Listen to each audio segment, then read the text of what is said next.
نبی اکرم صلی اللہ علیہ وسلم کے تعلق سے ہم سب جانتے ہیں آپ سارے عالم کے لیے رحمت بنا کر بھیجے گئے۔ اگر ہم یہ مانتے ہیں کہ آپ رحمت للعالمین تھے، سارے عالم کے لیے رحمت تھے، تو ان کے ماننے والی جو قوم ہیں، ان کے ماننے والے جو لوگ ہیں، یاد رکھیے ان کے لیے ضروری ہے کہ وہ انسانیت کو بتائے ہاں ہم رحمت للعالمین کے ماننے والے ہیں، تو دیکھو ہم سے یہ فائدہ انسانیت کو ہے۔ آپ صلی اللہ علیہ وسلم نے انسانیت کے لیے، ہیومینٹی کے لیے کچھ ایسے کام کیے جس نے سماج میں ایسا پرماننٹ چینج لایا کہ وہ چینج 1450 سال آج گزر چکے ہیں آپ کو دنیا جا کر ابھی بھی ہم محسوس کر سکتے ہیں۔ آپ کے پیغام میں سے ایک اہم پیغام تھا، آپ نے انسانی جان کو بڑی اہمیت دی، یاد رکھی۔ اسی لیے اسلام میں کسی کی عزت کو اتارنا حرام ہے، یاد رکھی۔ اس زمانے میں لڑکیوں کو زندہ دفنا دیا جاتا تھا۔ نبی اکرم صلی اللہ علیہ وسلم اس سماج میں آتے ہیں اور استری بھرون ہتیا کے خلاف، فیمیل انفینٹیسائڈ کے خلاف ایک مشن چھڑ دیتے ہیں۔ آپ نے یہ انسانیت کو پیغام دیا کہ جس نے کسی ایک جان کو، ایک انسان کی جان بنا کسی وجہ کے اس کی جان لے لی، اس کا گناہ ایسا ہے جیسے کہ اس نے ساری انسانیت کی جان لے لی، اور جس نے ایک انسان کو زندگی بچا لی، اس کا ثواب ایسا ہے، اس کا پنیہ ایسا ہے کہ اس نے ساری انسانیت کو زندگی بخش دی۔ یتیم کے مال کے قریب بھی مت جاؤ، کہا بری نیت کے ساتھ۔ جو یتیم کا مال کھاتے ہو جہنم کی آگ اپنے پیٹ میں بھرتے ہیں، یاد رکھیے۔ تو یتیموں کا بڑا مقام ہے۔ نبی اکرم صلی اللہ علیہ وسلم نے اونچ نیچ کا پورا سسٹم ختم کر دیا۔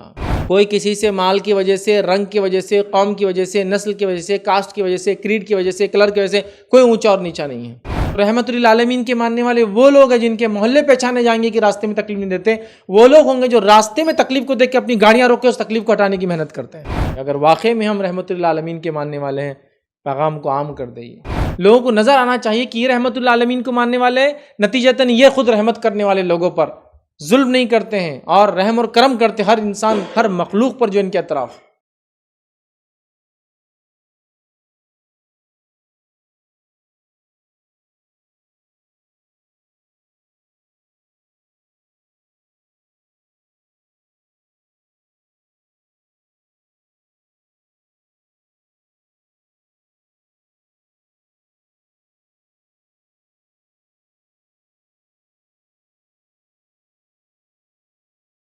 بسم اللہ الرحمن الرحیم۔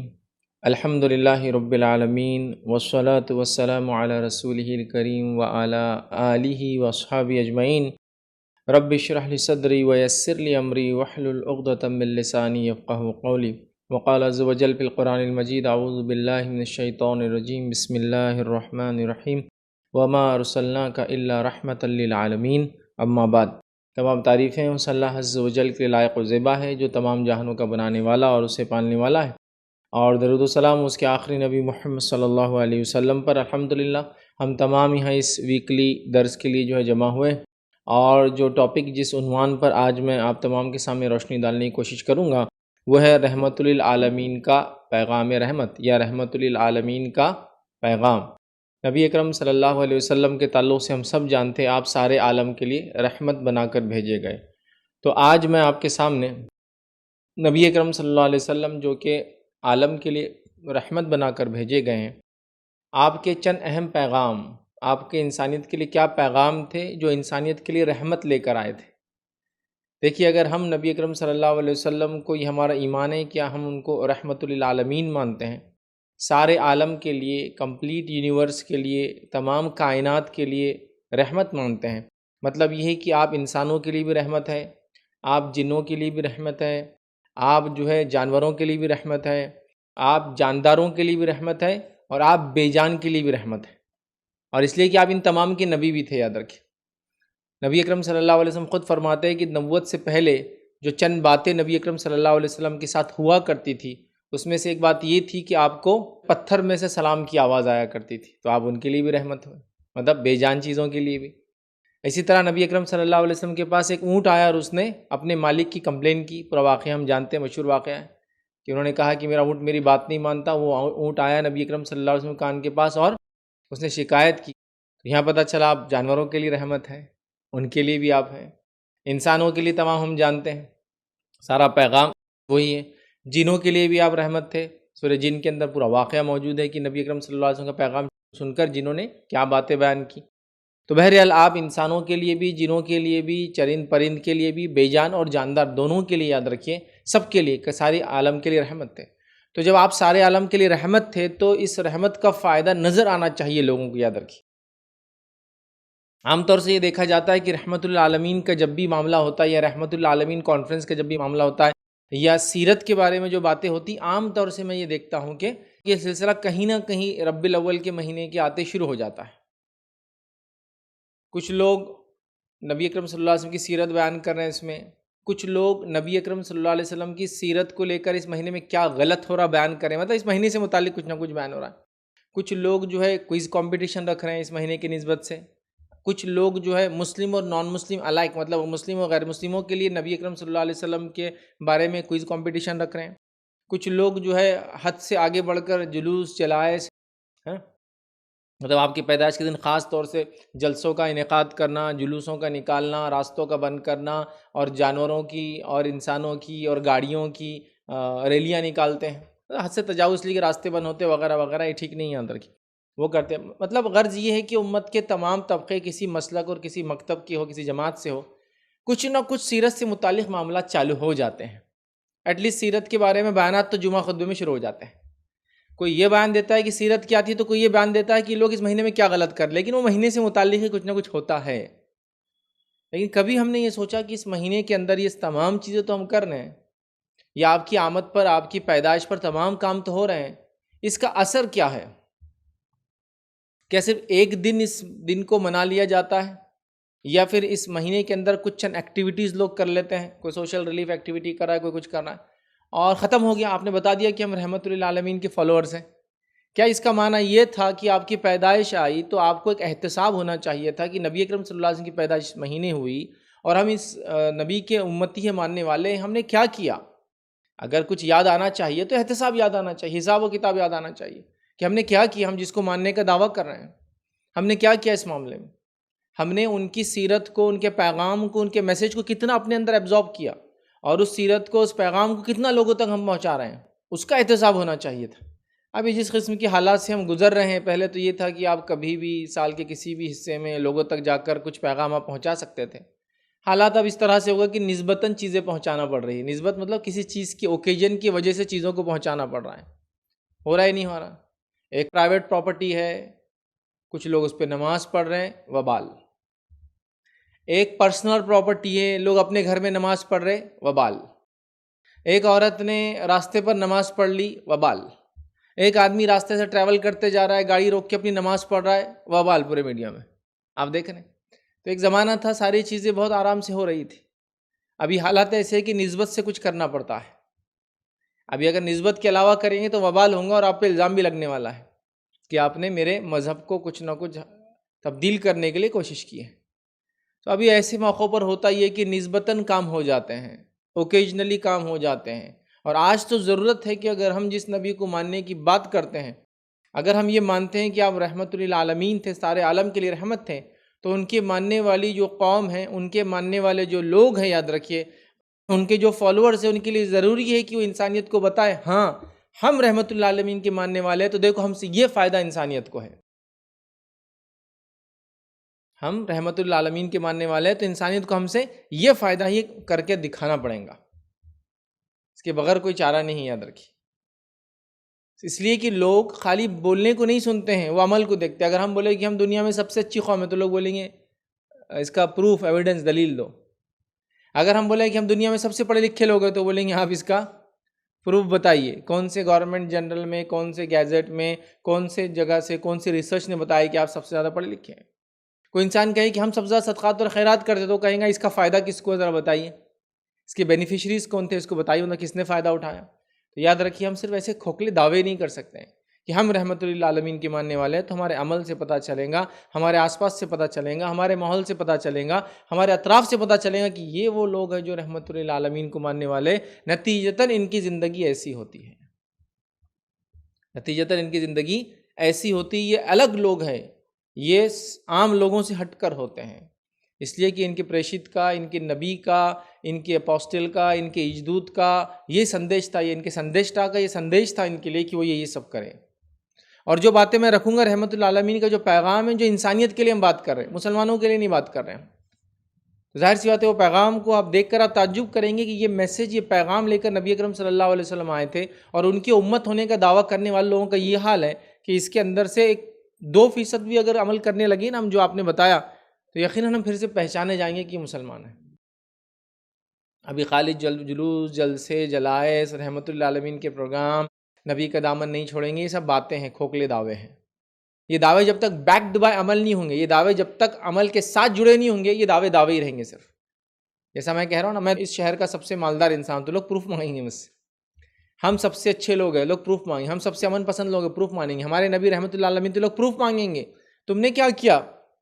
لوگ گاڑی آگے جو چلتی ہے اس کی چال دیکھ کر پہچانتے گاڑی چلانے والا کیسا ہے، تو سوال یہ قوم ہے کہ ہم کو دیکھ کر نہیں اندازہ لگا سکتی ہوں کہ کس کو ماننے والے ہیں۔ گو ہم کو یہ بولنا پڑے گا، یہ چیز کو ہم کو اقرار کرنا پڑے گا کہ ہم جس نبی کے ماننے کا دعویٰ کرتے ہیں ہم لوگ، اللہ ہم پر رحم کرے، ہم نہیں فالو کر رہے ہیں ان کو ایک طرح سے۔ اگر ہم یہ نہیں بولیں گے تو ظاہر سی بات ہے لوگ ہم کو دیکھ کے سمجھیں گے نبی اکرم صلی اللہ علیہ وسلم کا پیغام یہی تھا۔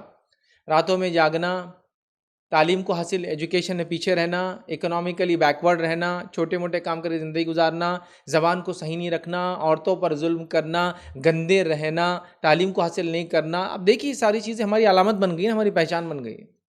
ایک آدھ تعلیم یافتہ مسلمان ہاں تو لوگ سب تعجب دیکھ کر کے دیکھ کے بولتے ہیں ارے تم تو تمہاری قوم کے جس کو کہیں گے چراغ بن گئے، تم تو تمہارے قوم کے آفتاب اور مہتاب بن گئے، سورج اور چاند بن گئے۔ بھائی جب کسی قوم میں سارے لوگ علم حاصل کرے تو کوئی ایک آدمی کسی علم میں آگے بڑھنے سے کارنامہ نہیں کہتے ہیں، لیکن جب کسی قوم میں کوئی نہ پڑھے اور ایک بھی پڑھ لے تو اس کی بہت واہ واہی کرنا پڑتی ہے۔ تو وہ حال ہے ہمارا آج۔ تو ہمیں اس پیغام کو ریوائیو کرنا ہے، رحمت للعالمین نبی اکرم صلی اللہ علیہ وسلم نے جو ہمیں دیا تھا، اور ہمیں انسانیت کے لیے پھر سے نفع بخش بننا ہے، ان کے لیے رحمت بننا ہے، یاد رکھیے۔ اور نبی اکرم صلی اللہ علیہ وسلم تمام کے لیے رحمت بنا کر جو بھیجے گئے تھے، آپ صلی اللہ علیہ وسلم نے انسانیت کے لیے، ہیومینٹی کے لیے کچھ ایسے کام کیے جس نے سماج میں ایسا پرماننٹ چینج لایا کہ وہ چینج 1450 سال آج گزر چکے ہیں، آپ کو دنیا جا کر ابھی بھی ہم محسوس کر سکتے ہیں۔ وہ جو چینج آپ نے لایا، وہ جو تبدیلی آپ نے لائی، وہ جو آپ نے سماج میں جس کو کہیں گے سماجی خدمت کر کے، یا سماج کے اندر جو ان کی وچار دھارا جس کو کہتے ہیں، لوگوں کی سوچ اور مینٹالٹی کو جو چینج کیا اور اس سے جو ہیومینٹی کو بینیفٹ ہوا، اس کا اثر 1450 سال بعد بھی آپ دیکھ سکتے ہیں۔ تو کچھ نمونے میں آپ کے سامنے پیش کروں گا رحمت اللہ عالمین کا کیا پیغام تھا اور وہ پیغام سے کیا فائدہ انسانیت کو ہوا۔ تو آپ کے پیغام میں سے ایک اہم پیغام تھا، آپ نے انسانی جان کو بڑی اہمیت دی، یاد رکھیں۔ ہیومن لائف کو، ہیومن ڈگنیٹی کو، ہیومن آنر کو، انسانی جان کو، انسانی جس کو عزت کو، اس کی تحفظ کو بہت اہمیت دی، یاد رکھیں۔ اسی لیے اسلام میں کسی کی عزت کو اتارنا حرام ہے، یاد رکھیں۔ وہ مذاق کرنا بھی حرام ہے، کسی کے بارے میں چغلی غیبت کرنا بھی حرام ہے، چونکہ اس سے اس کی عزت جاتی ہے۔ تو انسانیت کو آپ نے سب سے پہلے یاد رکھیے، اس کی انسانی جان کی اہمیت بتائی، یاد رکھیے، اور اتنی اہمیت بتائی کہ جس کی کوئی انتہا نہیں۔ لوگ الزام لگاتے ہیں کہ نبی اکرم صلی اللہ علیہ وسلم کے ماننے والے، نبی اکرم صلی اللہ علیہ وسلم کا پیغام انسانیت کے خلاف۔ میں آپ کو اس کی دلیل دیتا ہوں کہ اسلام کے اندر اگر کوئی شخص وضو کرتا ہے، نماز سے پہلے ایبلیوشن کرتا ہے، تو وضو کے اندر ہمیں یہ حکم ہے کہ پانی کو زیادہ خرچ نہ کریں، تو پھر کسی انسان کو خون بہائے یہ پیغام اسلام کیسے دے سکتا ہے؟ یہ پیغام رحمت اللہ عالمین کا ہو ہی نہیں سکتا ہے، درکی کہ جہاں وضو میں اسراف سے منع کیا گیا، وہ کیسے خون بہانے کی بات کر سکتے ہیں؟ چونکہ آج کل ہی بتایا جا رہا ہے کہ محمد صاحب نے دنیا کو کیا دیا، نعوذ باللہ، خون ریز جنگیں دی، لوگوں کے ساتھ ان کا احتسال، ان کو جس کو کہیں گے ان کا مس یوز اور ابیوز، اور جس کو کہیں گے ایکسپلائٹ کرنا سکھایا۔ انہوں نے عورت کا مقام گرا دیا، انہوں نے لوگوں کو جو ہے فلاں کیا، انہوں نے جو ہے نعوذ باللہ بربریت کی تعلیم دی، انہوں نے جو ہے پورے دنیا کے اندر جنگ چھیڑ دی، اور اسلام کو غالب لانے کے لیے اپنے انویائیوں کو، ماننے والوں کو خوب اکسایا اور بہکایا۔ یہ سب باتیں ہیں جو میڈیا میں چلتی ہے، تلوار کی دھار پر اسلام کو پھیلا دیا، فلاں فلاں فلاں، آپ سنتے سنتے تھک جائیں گے۔ یہاں انسانی جان کی اتنی اہمیت یاد رکھیے کہ ایک عورت آتی ہے جس کو کیپٹل پنشمنٹ دی جاتی ہے اس کے ایک گناہ کی وجہ سے، اس کے ایک سن کی وجہ سے جو اس نے کیا تھا، اس کے جرم کی وجہ سے۔ نبی اکرم صلی اللہ علیہ وسلم کو پتہ چلتا ہے کہ وہ پریگننٹ ہے، حاملہ ہے، تو کہتے ہیں سزا تو اس کی ہے، اس بچے کی نہیں ہے، اس کے پیدائش کے بعد اس کو سزا دی جائیں گی۔ تو ابھی جو اجنما ہے، جو ابھی پیدا نہیں ہوا، یاد رکھیے، جو ابھی بورن نہیں ہوا ہے، اس کے بارے میں اسلام فکر کر رہا ہے۔ تو وہ کیسے یہ حکم دے سکتا ہے کہ جن بچوں کو ان کی مائیں محنت کر کے بڑا کرتی ہے ان کو یوں ہی قتل کر دو؟ ابھی اجنما ہے تو اس کا ٹیک کیئر کیا جا رہا ہے، تو جو جنم لے چکا اس کی اہمیت اور مہتو جس کو بولتے ہیں، اس کا امپورٹنس کتنا بڑھ جائے گا اسلام میں۔ تو لوگ کہہ رہے ہیں کہ آپ نے انسانیت کو جو پیغام دیا، یاد رکھیے، وہ انسانی زندگی کی اہمیت کو بتایا، یاد رکھیے۔ اسی طرح جو ہے اس زمانے میں لڑکیوں کو زندہ دفنا دیا جاتا تھا، کیوں؟ اس لیے کہ وہ لڑکیوں کو پسند نہیں کرتے، صرف لڑکوں کو پسند کرتے، جیسا آج کا بھی ہمارا سماج ہے۔ لیکن اس زمانے میں کوئی مشین نہیں تھی، آلات نہیں تھے کہ ڈیٹیکٹ کیا جائے لڑکا ہے لڑکی ہے، تو پیدا ہونے کے بعد ہی رزلٹ پتہ چلتا تھا۔ تو وہ لوگ کیا کرتے تھے، اگر لڑکا ہوتا تو زندہ چھوڑ دیتے تھے، لڑکی ہوتی تو اس کو زندہ مٹی کے اندر ڈال دیتے تھے۔ سب نہیں، لیکن یہ بہت زیادہ لوگوں کا ایسا حال تھا۔ نبی اکرم صلی اللہ علیہ وسلم اس سماج میں آتے ہیں اور استری بھرون ہتیا کے خلاف، فیمیل انفینٹیسائڈ کے خلاف ایک مشن چھڑ دیتے ہیں، اور قرآن یہ حکم دیتا ہے اور اللہ فرماتا ہے وَإِذَا الْمَوْءُودَةُ سُئِلَتْ بِأَيِّ ذَنبٍ قُتِلَتْ، کہ روز قیامت اس بچی سے جس کو زندہ دفنا دیا گیا تھا اس سے پوچھ سوال ہوں گا کس جرم میں تجھے مارا گیا۔ مفسرین اس کی تفسیر لکھتے ہیں، جو گیانی جو ودوان ہیں اس کو اس طرح سے لکھتے انٹرپریٹ کرتے ہیں کہ اس روز اللہ تعالیٰ روز قیامت ڈے آف ججمنٹ میں اس کے ماتا پتا سے، ماں باپ سے بات کرنا بھی پسند نہیں کریں گے اگر وہ دونوں نے مل کر یہ کام کیا تھا۔ تو اس بچی سے سوال ہوں گا اور پرشن ہوں گا، اس سے بات بھی نہیں ہوں گا اس کے جو ہے ماں باپ سے، اگر دونوں شامل تھے تو۔ اگر ماں نہیں تھی تو پھر باپ سے بات نہیں، بچی سے پوچھا جائے گا کس جرم میں تم ماری گئی، وہ معصوم کیا جواب دیں گی؟ تو انسانی جان کا امپورٹنس بتایا آپ نے، یہ انسانیت کو پیغام دیا کہ جس نے کسی ایک جان کو، ایک انسان کی جان بنا کسی مقصد کے، مطلب بنا کسی جس کو کہیں گے ریزن کے، ریزن کیا ہو سکتا ہے، کسی کو کیپٹل پنشمنٹ سنائی گئی، قتل کے بدلے قتل کیا جا رہا ہے، ہوتا ہے نا، زمین فساد مچانے کے بدلے قتل کیا جا رہا ہے، ٹھیک، وہ تو ایک الگ بات ہے، لیکن بنا اس کے کسی وجہ کے اس کی جان لے لی، اس کا گناہ ایسا ہے جیسے کہ اس نے ساری انسانیت کی جان لے لی۔ اور جس نے ایک انسان کو زندگی بچا لی، اس کا ثواب ایسا ہے، اس کا پنیہ ایسا ہے کہ اس نے ساری انسانیت کو زندگی بخش دی۔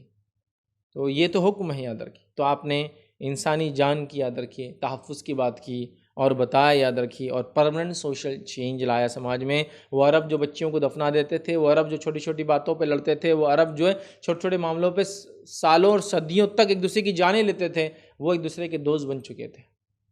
انہوں نے اب ایک دوسرے کو قتل کرنا بہت برا سمجھ لیا تھا اور بہت سنگین جرم تھا یاد رکھیے۔ تو انسانی جان کے لیے آپ نے جو ہے زندگی کی اہمیت بتایا یاد رکھیے، یہ آپ کا پیغام تھا۔ اس پیغام کو مسلمانوں کے لیے بھی ضرورت ہے عام کریں، جو دنیا میں ہم پہ الزام لگتا ہے اس کا جواب دیں۔ اسی طرح جو نبی اکرم صلی اللہ علیہ وسلم نے جو پیغام پہنچا اس میں جو ہے عورت کا مقام بتایا یاد رکھیے، عورت کے مقام کو بہت ایلیویٹ کر دیا نبی اکرم صلی اللہ علیہ وسلم نے یاد رکھیے، ڈیگریڈ نہیں کیا اس کو۔ ڈیگریڈ تو اس زمانے میں ہوتا تھا کہ عورت کو استعمال کی چیز سمجھا جاتا، زندہ دفنا دیا جاتا، میں نے واقعہ سنا دیا۔ اس زندہ دفنائے جانے والے ماحول میں نبی اکرم صلی اللہ علیہ وسلم نے یہ تعلیم اور شکشا دی اور کہا کہ جو 3 لڑکیوں کی پیدائش پر صبر کرے اور اس کی زندگی میں جو اتار چڑھاؤ آتے اس بچی کی پرورش کی وجہ سے اس پر وہ صبر کرے، وہ جنت میں جائیں گا۔ تو ایک صحابی نے اٹھ کر پوچھا اللہ کے رسول صلی اللہ علیہ وسلم 2 کے بارے میں کیا؟ تو کہا جو 2 کے ساتھ بھی یہ کرے وہ بھی جنت میں جائیں گا۔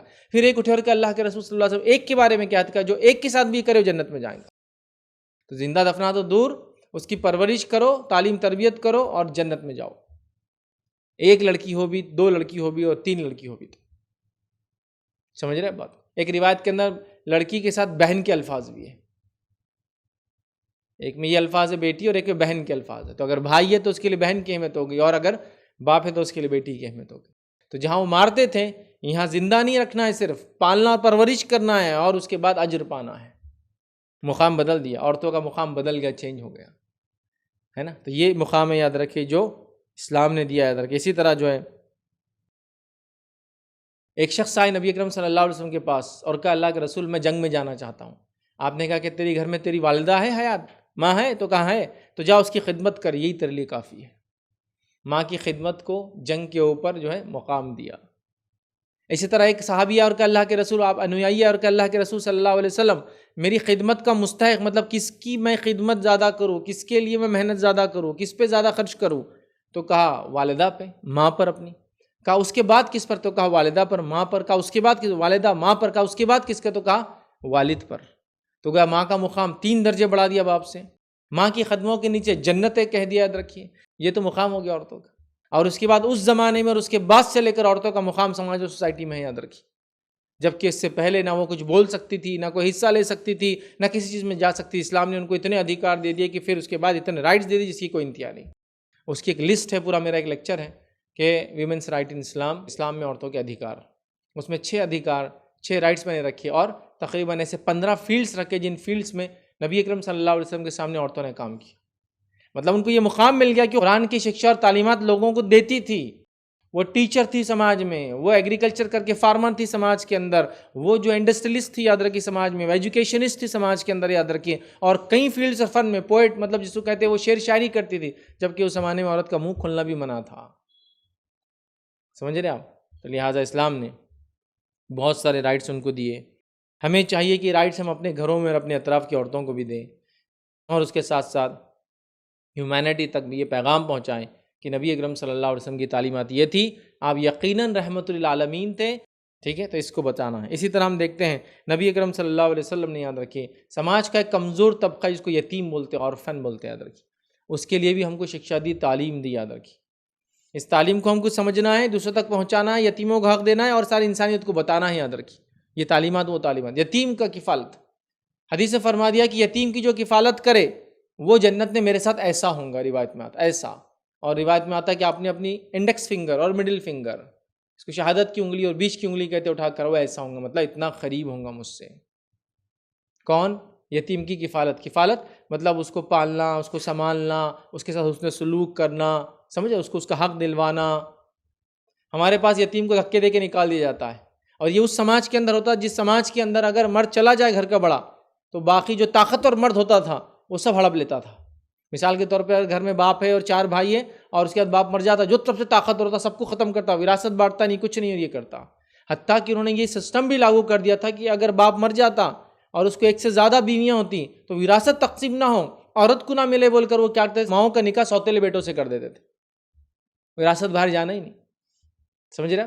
مطلب ایک آدمی کو 2-3 بیویاں ہیں تو اس بیوی کے بچوں کا نکاح اس بیوی سے کر دیتے تھے، لڑکے کا، سوتیلی ماؤں سے ان کا، تاکہ وراثت باہر نہ جائے۔ یہ ظلم کی حد تھی ان کی۔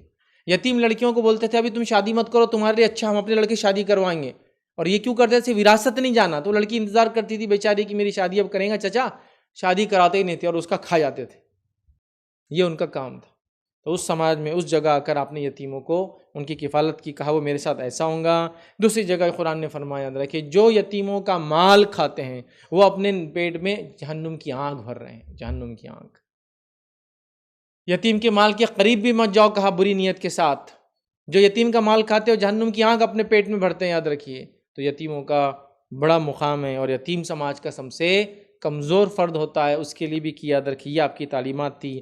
اسی طرح ہم دیکھتے ہیں، یاد رکھیے، ہر قسم کے ظلم سے نبی اکرم صلی اللہ علیہ وسلم نے انسانیت کو روکا، ہر قسم کے ظلم سے، چاہے وہ عورتوں کا مردوں پر، مردوں کا عورتوں پر، بڑوں کا بچوں پر، بچوں کا بڑوں پر، پڑوسیوں کا پڑوسیوں پر، آس پاس میں بادشاہوں کا رعایا پر، رعایا کا بادشاہوں پر، یاد رکھیے، حاکموں کا، کسی بھی قسم کا ظلم، چھوٹے سے چھوٹا ظلم آپ نے منع کیا۔ ایک مرتبہ پوچھا گیا کہ آپ نے فرمایا کہ ظلم روز قیامت ظلمات کی وجہ بنے گا، ظلم روز قیامت جو ہے اندھیروں کی وجہ، اندھیرا مطلب جہنم میں جانے کی وجہ بنے گا۔ تو پوچھا گیا ظلم کتنا؟ تو کہا ایک پیلو کی لکڑی کے برابر بھی ظلم کر لے تو، ایک مسواک کے برابر بھی ظلم کر دے تو۔ اور ظلم کہتے ہیں عربی زبان میں، یاد رکھیں، جو چیز جہاں ہونی چاہیے تو اس کو اٹھا کر کسی اور جگہ رکھ دیا جائے، یہ وہ ظلم۔ مطلب ایک کسی کا مقام ہے، اس کو یہ ملنا چاہیے تھا، آپ نے نہیں دیا، اس سے ظلم کیا آپ نے، ظلم حرام ہے، یاد رکھیے۔ یہ بہت امپورٹنٹ میسج تھا، ساری انسانیت کو آپ نے اس چیز سے منع کیا، پوری ہیومینٹی کو اس چیز سے روکا۔ لیکن آج ہم دیکھ رہے ہیں، یاد رکھیے، کتنا ظلم عام ہو چکا ہے۔ تو ایک مسلمان نہ ظلم کرتا ہے نہ ظلم سہتا ہے، تو ہم کو آواز اٹھانا ہے ظالموں کے خلاف۔ اسی طرح فرمایا ہے کہ ظلم مت کرو، اس لیے کہ مظلوم کی بد دعا عرش تک پہنچ جاتی ہے، یاد رکھیے، سیدھا مطلب مظلوم کا مقام بتا دیا، یاد رکھیے۔ اسی طرح فرمایا مدد کر اپنے بھائی کے، چاہے ظالم ہو یا مظلوم ہو۔ پوچھا گیا ظالم اگر ہے، مظلوم ہے، تو اس کی مدد تو سمجھ میں آ رہی کہ ہم اس کی ہیلپ کریں گے، لیکن ظالم کی مدد کیسے کرنا؟ تو کہا ظالم کی مدد یہ، اس کو ظلم سے روکو، یہ اس کی مدد اور ہیلپ ہے۔ تو یہ شکشا اور یہ تعلیمات نبی اکرم صلی اللہ علیہ وسلم نے دی، یاد رکھیے، ٹھیک ہے۔ اور کہا کہ ظلم آخرت میں جہنم کی وجہ بننے والا، ظلمات کی وجہ، اندھیروں کی وجہ بننے والا، اور ہم جانتے ہیں کہ جہنم جانے کی وجہ بننے والا۔ اسی طرح یاد رکھیے، نبی اکرم صلی اللہ علیہ وسلم نے جو رحمت للعالمین تھے، یاد رکھیے، انسانیت پہ جو رحمت کا پیغام دیا اور جو رحمت پہنچائی، ان میں سے ایک چیز تھی کہ آپ نے اونچ نیچ کا پورا سسٹم ختم کر دیا۔ کوئی کسی سے مال کی وجہ سے، رنگ کی وجہ سے، قوم کی وجہ سے، نسل کی وجہ سے، کاسٹ کی وجہ سے، کریڈ کی وجہ سے، کلر کی وجہ سے کوئی اونچا اور نیچا نہیں ہے۔ ہم نے دنیا میں دیکھا، یاد رکھیے، لوگوں نے لوگوں پر کیسا ظلم کیا، ان کے صرف رنگت، سکن کلر کی وجہ، جلد کے رنگ کی وجہ سے، کلر ہے نان کلر کر دیا اس کو، کلر سکن مطلب بلیکس۔ ابھی تو کئی اصطلاحات ہیں، وائٹس، براؤنس، بلیکس۔ براؤن بولے تو ایشینس، بلیکس بولے تو افریکنس، وائٹ بولے تو یوروپینس، امریکنس۔ یہ حال ہو چکا ہے ادھر کی۔ اس طرح سے رنگ سے لوگ پہچان رہے ہیں۔ اس زمانے میں یہ سب تمیزیں تھی، رنگ کی، خاندان کی، نسل کی، آپ نے سب توڑ دیا، کہا سارے انسان برابر ہیں۔ اور فرما دیا قرآن نے، یا ایھا الناس ان خلقناکم من ذکر و انثی وجعلناکم شعوبا وقبائل لتعارفوا۔ اے انسانوں، ہم نے تم کو ایک ماں باپ سے پیدا کیا اور تم کو کنبے اور قبیلے بنا دیے، کیوں؟ لتعارفوا، تاکہ ایک دوسرے کو پہچان سکو۔ ایک دوسرے میں ڈسکریمنیشن کر سکو نہیں، پہچان سکو، صرف آئیڈینٹیفیکیشن کے لیے کون کس کی اولاد ہے بس. ان اکرمکم عند اللہ اتقاکم، اللہ کے نزدیک سب سے بہترین وہ ہے جو اس کا تقوی اختیار کرتا ہے. یہ پیغام آپ نے دے دیا اور آپ نے کر کے بتا دیا. یہ صرف یہ مطلب جس کو بولتے ہیں لپ سروس نہیں تھی، کر کے بتا دیا. آپ کے سب سے اچھے دوستوں میں سے ایک دوست بلال تھے جو کہ حبشی تھے، کالے تھے، غلام تھے. آپ صلی اللہ علیہ وسلم جن لوگوں سے محبت کرتے، ان محبت کرنے والوں میں جلیبیب رضی اللہ عنہ جو کہ کالے ہیں، تو وہیں اسامہ بن زید ہے جن کے تعلق سے روایت میں یہاں تک آتا ہے کہ نبی اکرم صلی اللہ علیہ وسلم کا چہرہ دیکھتے تو خوش ہو جاتے. یہ زید بن حارثہ کے بیٹے جو نبی اکرم صلی اللہ علیہ وسلم کے غلام تھے، آزاد کردہ، یہ ان کے بیٹے ہیں. اور اتنے محبوب تھے کہ لوگوں نے ان کو وسیلہ بنانا چاہا ایک مسئلے کے اندر کہ ایک عورت کے ہاتھ کاٹنے کا حکم تھا. سوچا اللہ کے رسول تو کسی کی بات نہیں مانیں گے، شاید اسامہ کی بات مان لیں. تو کہا اسامہ، نبی اکرم صلی اللہ علیہ وسلم گزارش کرو اس کو معاف کر دیا جائے. تو اللہ کے رسول نے جب ان سے کیا کہا تو واقعہ ہے نا کہ اگر میری بیٹی فاطمہ بھی چوری کرتی تو میں اس کا ہاتھ کاٹ دیتا. اتنی محبت. روایتوں میں آتے ایک طرف حسن ہوتے، دوسری طرف اسامہ ہوتے. تو آپ نے پریکٹیکلی کر کے بتا دیا یہ ایک بلیک چائلڈ ہے. روایت میں آتا موٹے ہوٹے، کلر کم ہے، گال چپٹے ہے، یہ اسامہ بن زید ہے. لیکن اللہ کے رسول کا چہرہ کھل جاتا ہے جب ان کو دیکھتے ہیں اپنے اطراف میں، چونکہ آپ کے محبوب جو ان کے والد ہیں زید بن حارثہ، جو وہ بھی یاد رکھیے غلام تھے، ان کے بیٹے ہیں. بتا دیا. اپنی قریشیہ خاتون، قریشی عورت کو، اپنی سگی پھوپھی کی جو ہے بیٹی کو آپ نے زید بن حارثہ سے نکاح کرا دیا. سگی پھوپھیری بہن ہے، قریشی عورت ہے، اور ایک غلام، آزاد کردہ غلام سے نکاح ہوتا ہے. آپ نے بتا دیا کہ اسلام واقعی میں اونچ نیچ نہیں رکھتا ہے. ذات پات، کاسٹ، کریڈ، کلر کی کوئی امپورٹنس نہیں. اصل امپورٹنس تقوی کی ہے. تقوی ایک انسان کے دل میں ہوتا ہے، اس کا رب جانتا ہے. میں اور آپ ایک دوسرے کا تقوی نہیں جانتے ہیں.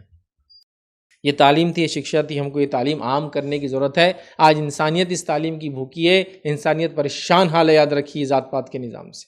یہ اونچ نیچ، پیسوں کے بنیاد پہ اونچ نیچ، ملک کے بنیاد پہ اونچ نیچ، پاسپورٹ کے بنیاد پہ اونچ نیچ، اسی طرح ویزاز کی بنیاد پہ اونچ نیچ، اسی طرح جو رنگ کے بنیاد پہ اونچ نیچ، پیدائش کی بنیاد پہ اونچ نیچ، علاقے کی بنیاد پہ اونچ نیچ، گلی اور خریے اور خطے اور وادیوں کے بنیاد پر اونچ نیچ.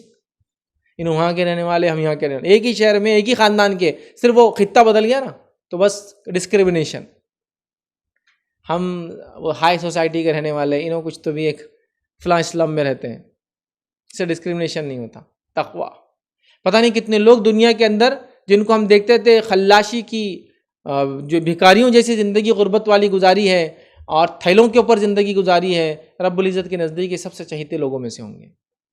ان کی تقوی کی وجہ سے، ان کی نمازوں کی وجہ سے، رب کو راضی کرنے کی وجہ سے، اخلاص کے ساتھ عمل کرنے کی وجہ سے، کم مال میں خرچ کرنے کی وجہ سے، لوگوں سے حسن سلوک کرنے کی وجہ سے. چونکہ ہم تو مالداری میں، تکبر میں تھے اور وہ بیچارے اخلاص کے ساتھ عمل کرتے چلے گئے. ہوں گے نا کئی لوگ ایسے. بہرحال تو اونچ نیچ، ذات پات کا نظام ختم کر دیا. امت مسلمہ کو یہ پیغام انسانیت تک دینا ہے کہ ہم اونچ نیچ نہیں مانتے ہیں، ہم انسانیت میں تفرق نہیں کرتے ہیں. ہم لوگ وہ کام کرتے جو ہمارے نبی نے بتایا. ہمارے دین و شریعت نے کسی میں اونچ نیچ نہیں کری، یاد رکھیے، کسی بھی قسم سے. یاد رکھیے تو آپ نے ذات پات کا نظام ختم کر دیا، یاد رکھیے. اسی طرح جو ہے آپ نے ضرورت مندوں کی مدد کرنے کا ہمیں حکم دیا ہے، ہر قسم کے ضرورت مند. آئیے حدیث آپ کو سنا دیتا ہوں جس کے اندر ضرورت مند کے 3 طبقے آتے ہیں ایک ساتھ. صحیح مسلم کی روایت اور حدیث قدسی ہے. حدیث کے الفاظ ہے کہ اللہ کے رسول صلی اللہ علیہ وسلم فرماتے ہیں اللہ تعالیٰ روز قیامت پوچھیں گا، اے میرے بندے میں بیمار تھا تو مجھے دیکھنے نہیں آیا. بندہ کہیں گے اللہ تو کیسے بیمار ہو سکتا ہے اور میں کب دیکھنے نہیں آیا؟ اللہ تعالیٰ فرمائیں گا تو جانتا تھا میرا فلاں بندہ بیمار ہے، اگر تو اس کے پاس تیمارداری کے لیے جاتا تو مجھے پا لیتا، مطلب میری رضا کو پال لیتا، میری نزدیکی پال لیتا. کئی فائدے ہوتے نا، پا لیتا. کیوں نہیں گیا؟ بیمار ضرورت مند ہے. اور بیماری کیا کیا کرواتی ہے؟ ایک صاحب نے مجھے ایک واقعہ سنا ہے، بڑا ہی عجیب و غریب واقعہ ہے کہ ان کی بھتیجی کو جو ہے بلڈ کینسر تھا. بلڈ کینسر کے علاج کے لیے وہ کسی ایک اسپتال میں ممبئی میں گئے. وہاں وہ اس کا علاج کروا رہے تھے. 3 مہینے کا علاج تھا. چچا موجود نہیں تھے، وہ حج وغیرہ کے لیے گئے ہوئے تھے. اور اس جو ہے بھتیجی کو وہ لے جاتے تھے تو وہاں 1-1.5 مہینہ اس اسپتال میں رہے. انہی کے ساتھ ایک اور مسلم بھائی آتا تھا، نماز کو جاتے تھے، روزے ساتھ رکھ رہے تھے، جو ایام گزر رہے تھے ساتھ میں کیا. 2-3 مہینے کے بعد پھر گئے اور اس کے بعد وہ کیمو کی کچھ سائیکلیں ہوئے، 2 سے 3. اس کے بعد چوتھی سائیکل کے لیے پھر واپس آئے. جب چوتھی سائیکل کے لیے واپس آئے، یہ جناب بھی واپس آئے. اور آنے کے بعد جو ہے اس شخص سے جس کے ساتھ نماز کو جاتے تھے، یہ وہ رہنے والا کسی اور شہر کا تھا، ایسٹ انڈیا سے تعلق تھا اس کا، بہت دور سے ممبئی آیا تھا علاج کے لیے. تو وہاں جب آیا اس کو انہوں نے بولے نماز کو چلیے، تو انہوں نے کہا آپ جائیے. تو انہوں نے کہا کہ آپ نماز کو نہیں چل رہے ہیں؟ تو کہا نہیں آپ جائیے. پھر انہوں نے پوچھا آپ نماز کو کیوں نہیں چل رہے ہیں؟ تو پھر انہوں نے ایک لاکٹ نکال کے گلے سے بتایا کہ اب میں مسلمان نہ رہا، میں دوسرے مذہب کو اختیار کر چکا ہوں، چونکہ میری مدد کسی نے نہیں کی، جب اس کو خون کی ضرورت تھی، پیسوں کی ضرورت تھی، میں ٹوٹ گیا تھا۔ ٹوٹنے کے بعد کچھ لوگ میرے پاس آئے، میری مدد کی، میں نے اس چیز کو اختیار کر لیا جنہوں نے میری مدد کی۔ دیکھیں آپ، میں بیمار تھا تو کیوں نہیں آئے میرے بندے؟ ایک بیماری نے کیا کر دیا اس انسان کے ساتھ؟ یہ کر دیا۔ دوسرا واقعہ ایک صاحب نے مجھے سنایا کہ ایک انسان تھا، یہ آپسی اختلاف کا نتیجہ بھی اس میں سمجھ میں آتا ہے۔ ایک پیسے کی کمی سے اس کے ساتھ یہ حال ہوا، دوسرے انسان کا دیکھیے آپسی اختلاف سے، وہ کسی اور شہر کا قریے کا، اس قریے سے نکلتا ہے علاج کے لیے، ایک ڈسٹرکٹ پلیس جاتا ہے، وہاں بولتے ہیں کہ سیریس کنڈیشن، اگلے ڈسٹرکٹ جاؤ، اگلے ڈسٹرکٹ آتا ہے، اس کی بیوی کی ڈلیوری ہوتی ہے، لڑکی پیدا ہوتی ہے اور انتقال کر جاتی ہے۔ جب انتقال کر جاتی ہے تو جو اسپتال تھا وہ شہر سے 10-15 کلومیٹر دور تھا، سول ہاسپٹل، تو وہاں وہ جا کے لوگوں سے اپیل کرتے کہ بچی کا انتقال ہو گیا، اس کی تدفین کرنا۔ میں ایک پتہ نہیں خریے سے، چھوٹے گاؤں سے آیا ہوں، میں کچھ نہیں جانتا ہوں، جیب کے اندر کچھ 1000-2000 روپے تھے، سب ختم ہو گئے، ابھی تو مانگ کے بھی میں نے علاج کروا لیا، ساری مددیں ہو گئی، اب کیا کریں؟ اب مجھے جو ہے دفنانے کی اجازت دی جائے۔ اس قریے و اس علاقے کے لوگوں نے کہہ دیا یہاں آپ کو دفنانے کی اجازت نہیں دی جا سکتی۔ تو صاحب مجھے سنانے لگے، جس نے واقعہ سنایا، کہ وہ جب کسی نے بتایا ایسا واقعہ، وہ ڈھونڈتے ڈھونڈتے آئے تو اس نے اس مری بچی کو ایک پوٹلی میں لے کے بیٹھا ہوا تھا اسپتال کے باہر۔ کسی نے دیکھا ایک آدمی ہے پوٹلی لے کر پریشان ہے، جا کر بات کی، کیا بات ہے؟ تو کہا یہ ہے۔ تو کہا کس کا انتظار کر رہے ہو، دفنائیں کیوں نہیں؟ تو کہا دفنانے کی اجازت تو نہیں ملی، میں نے ایک نان مسلم آرگنائزیشن کو کال کیا، انہوں نے کہا ہم جلاتے، تو میں نے کہا جلا تو دو، اس لیے کہ کتے کھائے اس سے تو زیادہ اچھا ہے۔ کیونکہ کہیں بھی لے جا کر کسی کو دفنانا بہت رسک ہوتا ہے، آپ کے لیے معلوم، کہاں سے لایا، کون تھا، آپ سمجھ رہے؟ یہ تو نارمل دکھتا ہے، لیکن کوئی شک کی نظر دیکھے تو بہت مشکل ہو جائیں گے۔ تو کہا انتظار میں تھا کہ کتے بلی کھا لے، اس سے اچھا ہے جلا دے تو ٹھیک ہے۔ کیونکہ انہوں نے کہا کہ تمہارا فلاں جماعت وہ کنفرم نہیں ہو رہی کیا ہے، تو یہ اختلاف کا نتیجہ۔ بیمار کی تیمارداری کرنا، اس کا اجر و ثواب کیا آپ کو مذاق دکھ رہا ہے؟ یہ حدیث میں جو الفاظ آ رہے ہیں کہ میں بیمار تھا میرے بندے تو نہیں آیا، اگر آتا تو مجھے پا لیتا فلاں بندہ جو بیمار تھا، اس کا معنی آپ سمجھ رہے مذاق ہے؟ اس کا اجر کیا ہے آپ کو پتہ ہے؟ صرف تیمارداری کرنے جانے کا حدیث میں آتا ہے کہ 70,000 فرشتے اگر شام میں جاتا تو صبح تک، اور صبح جاتا تو شام تک اس کے لیے دعائیں مغفرت کرتے ہیں، اور فرشتے جس کے لیے دعائیں کرے یاد رکھیے وہ محبوب بندہ اللہ کا، اس کا مطلب، کیونکہ فرشتے اللہ کی اجازت کے بغیر کوئی کام نہیں کرتے ہیں۔ 70,000 فرشتے مذاق سمجھ رہے ہیں آپ؟ لوگ اپنا مذہب چھوڑ دے رہے ہیں اس کی بیماری کی وجہ سے، لوگ جو ہے اپنے مردار کو جلا دینا پسند کر رہے ہیں اس لیے کہ اختلاف کی وجہ سے بیمار، سمجھ اس وقت آپ کا رہنا تو مدد کرنے کا حکم دیا، اے میرے بندے میں بیمار تھا تو کیوں نہیں آیا؟ بات کو سمجھیے، یہ حدیث کی انٹینسٹی کو سمجھیے۔ اسی حدیث میں آگے الفاظ ہے، میرے بندے میں بھوکا تھا تو نے مجھے کھانا نہیں کھلایا۔ بندہ کہے اللہ تو رزاق ہے، تو کب بھوکا تھا؟ اللہ فرمائیں گا تو جانتا تھا میرا فلاں بندہ بھوکا ہے، اگر تو وہاں آ جاتا تو مجھے پا لیتا، میری رضا کو پا لیتا، مجھ سے قریب ہو جاتا۔ حدیث میں مجھے پا لیتا ہے، لیکن میں اس کا مفہوم بیان کر رہا ہوں آپ کو، اسے پوری حدیث کا مفہوم ہی بیان کر رہا ہوں میں آپ کو، لفظاً نہیں سنا رہا ہوں۔ کھانا کھلانا مذاق سمجھتے ہیں، کیونکہ بھوک کے بعد کیا ہے؟ موت ہے، اور اگر آدمی مرنا نہیں چاہتا اور بھوکا ہے تو پھر حرام کی طرف جاتا ہے، چونکہ اس کے پاس کچھ نہیں نا، اس کے پاس نہیں ہے، یا تو کوئی مدد کرے یا تو حرام کمائیں گا۔ اب حرام میں کیا کیا ہو سکتا ہے؟ چوری کرے، چکاری کرے، کھانا چوری کر لے، پیسے چوری کرے، پھر چوری کے لیے ہو سکتا ہے کسی کو قتل بھی کرے، یا پھر اپنی جان دے دے، کوئی میری مدد نہیں کر رہا ہے، ہیلپ لیس ہو کر۔ اس کے بعد فرمایا، اللہ فرمائیں گا میرے بندے میں پیاسا تھا تو نے پانی نہیں پلایا۔ بتائیں گے کہ اللہ تو کب پیاسا تھا، میں کیسے پانی پلاؤں تجھے؟ اللہ کہیں گا میرا فلاں بندہ پیاسا تھا، اگر تو وہاں اس کو پانی پلاتا مجھے پا لیتا۔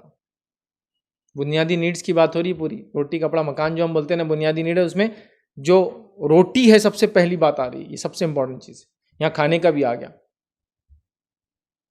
اور صحت ہو تو پھر سب کچھ ہے، آدمی گھر بھی داؤ پہ لگا دیتا ہے، بولتا آپریشن ہو بچ سکتا ہے کیا؟ بیچ دو پراپرٹی، بیچ دو جائیداد، بیچ دو زمین، بچ گئے تو کر لیں گے دنیا میں کچھ نہ کچھ۔ تو بیسکس کی بات ہو رہی ہے۔ بھوک کے بعد موت ہے، بیماری کی وجہ سے کتنی سارے مسائل انسان کے ساتھ آتے ہیں، مالدار غریب ہو جاتے ہیں، صحت مند برباد ہو جاتے ہیں، ہے نا؟ چلو مال بہت تھا، علاج تو ہو گیا، لیکن صحت چلے گئی، اب کچھ نہیں کر پاتے، چلنا نہیں، پھرنا نہیں، اٹھنا نہیں، بیٹھنا نہیں ہوتا۔ تو یہ باتیں ہم کو سمجھ میں نہیں آ رہی ہیں مدد کرنے کی۔ ہاں، رحمت اللہ عالمین کی آمد بڑے زور و شور سے منایا جا رہا ہے، عمل سے کبھی بتایا نہیں جا رہا کہ یہ رحمت للعالمین تھے، اس وجہ سے مدد کرتے ہیں۔ ہم کسی کی مدد دکھاوے کو نہیں کرتے ہیں، ہم کسی کی مدد اس کو کنورٹ کرنے کے لیے نہیں کرتے، اس لیے کہ ہمارے لیے جائز نہیں، ہم صرف اللہ کو راضی کرنے کے لیے مدد کرتے ہیں، یہ ایک ہی منشا ہے ہمارا صرف، اور اپنے نبی کے بتاوے طریقے پہ چل کر کرتے ہیں۔ اگر میں کسی کو دکھانے کروں تو بھی حرام ہوگی مدد، کسی سے کچھ فائدہ اٹھانے کروں تو بھی غلط ہے، میں صرف اللہ کو راضی کرنے کرتا ہوں یہ کام، اور نبی کے طریقے پر کرتا ہوں یہ کام، اور جو حلال اور جائز چیز ہے اس میں کرنا چاہیے یہ کام، بس یہ کنڈیشن ہوں گے کچھ اس کے، اخلاص نیت کے ساتھ ہو، کوئی بھی عمل کی قبولیت کی کیا وہ ہے، اخلاص نیت کے ساتھ ہو، نبی اکرم صلی اللہ علیہ وسلم کے طریقے کے مطابق ہو، آپ سمجھ، اخلاص نیت بہت امپورٹنٹ چیز ہے، اللہ کو راضی کرنے کے لیے ہو، کسی کو بتانے، کسی سے فائدہ اٹھانے، اس کو اپنے وہ سب نہیں ہے، اللہ کو راضی کرنے کے لیے ہم کو یہ سب کام کرنا ہے۔ تو آپ نے ضرورت مندوں کی مدد کا حکم دیا، کھلاؤ پلاؤ پہناؤ، ہے نا، کپڑا اگر ننگا ہے تو کپڑے پہناؤ، بھوکا ہے تو کھلاؤ پلاؤ، لوگوں کے لیے وسیلہ بنو، تمہارے پاس نہیں ہے تو جاؤ، وسیلہ سمجھتے ہیں، میرے پاس تو نہیں لیکن انشاءاللہ آپ رکو، میں کوشش کرتا ہوں، پھر میں جا کر اپنے وسیلے سے تلاش کر رہا ہوں، میں جا کر لوگوں کو وہ کر رہا ہوں۔ نبی اکرم صلی اللہ علیہ وسلم نے کیا، آپ نے لوگوں کے لیے وسیلہ بنا اور اپنے گریبان کو ایسا پھیلایا لوگوں کے سامنے، کون دیں گا اس کا، اس کے لیے دوسروں کے لیے وسیلہ بنے آپ، کئی لوگوں کے لیے وسیلہ بنتے، لوگ آتے مسائل سناتے، آپ کہتے رکو، انتظار کرتے اللہ کے رحمت کا، پھر کوئی کچھ لاتا، آپ کہتے تم لے جاؤ، یہ تم لے جاؤ، یہ تم لے جاؤ، حالانکہ آپ خود بھی بھوکے ہوتے، خود بھی بھوکے ہوتے، اندازہ لگائیے، یہ بڑی اہم بات ہے یاد رکھیے، آپ کے پاس گھر میں چند کھجور ہے، ایک مانگنے والی آتی ہے، دے دیا جاتا ہے، آپ سمجھ رہے، یہ حکم دیا آپ نے، بھوکے رہے دوسروں کو کھلایا، پیاسے رہے دوسروں کو پلایا، آپ خود نہیں پہنا دوسروں کو پہنایا، لوگ آتے آپ سے مانگنے، آپ اپنے کپڑے تک اتار کے دے دیتے، اپنا کرتا تک اتار کے دیا، کئی روایتوں میں آیا، لوگوں کی مدد کی آپ نے، دیکھیے آج ہمارا معاملہ کیا ہے، اندازہ لگائیے صرف، تو آپ نے ہر کسی کی مدد کی، یاد رکھیے، اگر واقعی میں ہم رحمت للعالمین کے ماننے والے ہیں، پیغام کو عام کر دئیے، ہم سے یہ فائدہ، اس رحمت کا اثر لوگوں کو نظر آنا چاہیے کہ یہ رحمت للعالمین کو ماننے والے، نتیجتاً یہ خود رحمت کرنے والے لوگوں پر ظلم نہیں کرتے ہیں، اور رحم اور کرم کرتے ہر انسان، ہر مخلوق پر جو ان کے اطراف ہے نا۔ اسی طرح آپ نے جو ہے ماحولیات کو اچھا رکھنے کا، راستے کو اچھے رکھنے کا، جانوروں کے تو حقوق بتا دیے، ہے نا، کیا فرمایا حدیث کے اندر، راستے کے حقوق کیا ہے کہ ایمان کی 70 سے زیادہ 77 شاخیں ہیں، سب سے اعلیٰ شاخ لا الہ الا اللہ، سب سے ادنا شاخ راستے سے تکلیف دہ چیز کو ہٹانا ہے، ہی نہیں یہ روایت ہے، راستے سے تکلیف دہ چیز کو ہٹانا یہ ہمارا کام ہے۔ تو رحمت للعالمین کے ماننے والے وہ لوگ ہیں جن کے محلے پہچانے جائیں گے کہ راستے میں تکلیف نہیں دیتے، وہ لوگ ہوں گے جو راستے میں تکلیف کو دیکھ کے اپنی گاڑیاں روک کے اس تکلیف کو ہٹانے کی محنت کرتے ہیں، چاہے وہ تکلیف پتھر کی شکل میں ہو، چاہے تکلیف گرے ہوئے جھاڑ کی شکل میں ہو، چاہے تکلیف وہ کانٹے کی شکل میں ہو، چاہے تکلیف ایک مرے ہوئے جانور کی شکل میں جو راستے میں ہوتے ہیں نا، ایکسیڈنٹ وغیرہ جانور مر جاتے ہیں، وہ ہٹاتے ہیں ان کو پاس۔ اور بڑی اہم چیز ہے، یاد رکھیے، بڑی اہم چیز ہے راستے سے تکلیف یہ چیز ہٹانا، اس لیے کہ آپ کس کی کیا مدد کرتے ہیں نہیں پتا۔ ایک شخص تھا ہم سے پہلے کی قوم میں سے، وہ راستے سے گزر رہا تھا، اس نے ایک ٹہنی دیکھی کانٹے دار راستے میں، اس نے طے کر لیا کہ اللہ اس کو ہٹا کے میں آگے بڑھوں گا، اس نے اس چیز کو ہٹا دیا، اللہ نے اس کی مغفرت کر دی۔ ایک روایت میں ایک جھاڑ گرا ہوا تھا، اللہ رب العزت نے اس کی مغفرت کر دی، راستے سے تکلیف کو ہٹانے کے نتیجے میں اس کی مغفرت ہو گئی۔ اور آج ہم رحمت للعالمین کے ماننے والے راستے میں تکلیف بن رہے ہیں، کئی تکلیفیں ہوتی یاد رکھیں۔ میں ایک واقعہ سناتا ہوں، میں ایک ہائی وے پہ جا رہا ہوں اور کسی گاڑی شاید پنکچر ہوئی تھی، یا ہوتا ہے نا گاڑیوں کو روکتے تو لوگ پتھر لگاتے، کبھی بریک کام نہیں کرتے اس کے ہینڈ بریکس، کسی نے بیچ میں ہی چھوڑ دیا، اب وہ کبھی کبھار دکھتا نہیں ہے، رات کا وقت تھا، میں اس پہ سے گزر گیا، اب گزرتی وہ پتھر جو ہے آواز آئی، لگا اور سیدھا، گاڑی چھوٹی تھی، ہائٹ کم تھی، اس کے آئل ٹینک پہ لگا اور ٹینک پھٹ گیا سیدھا۔ وہ تو تھوڑا ہی آگے گئے تو دکھا پیچھے آئل گر رہا، تو گاڑی کو آگے لے سائڈ میں لگایا اور پھر دوسرے بس وغیرہ میں بیٹھ کے پھر شہر آنا پڑا گاڑی کو پارک کر کے۔ اب کتنا ڈر رہتا گاڑی کے ساتھ، کیا رات میں ہوں گا، کیونکہ وہ چلتی نہیں نا، پھر آئل نکل گیا تو کیا چلائیں گے، اس کے انجن خراب ہو جائیں گے۔ لیکن اگر وہ آدمی ہٹا دیتا یا کوئی ہٹا دیتا تو کتنا اچھا کام ہوتا۔ آپ دیکھیے ایک صرف پتھر سے ایک نقصان ہوا، اور پتہ نہیں اور بھی اس سے پہلے ہوں گا، اب کسی کو سود آئی تو ایک الگ بات ہے۔ اور اسی میں اترا، میں گاڑی کے بارے میں فکر مند رہا، اور اس میں میرا موبائل بھی گر گیا، تو میرا موبائل بھی چوری ہو گیا اس ٹائم، گاڑی کو بھی پارک کرنا پڑا، اور کئی سارے پرابلمس ہوئے، نقصان ہی نقصان۔ اور ایک اگر کسی کو ہٹا دیتا اس کو تو میرا شاید وہ نقصان نہیں ہوتا، یا میں اس کو ہٹا دوں تو اگلے کا نقصان نہیں ہوگا۔ راستے سے تکلیف دہ چیز ہٹانا، آپ سن رہے نا، وہ کانٹے دار جھاڑ ہٹا دیا تو مغفرت ہوگی، ایک گرا ہوا جھاڑ ہٹا دیا تو مذاق نہیں ہے نا۔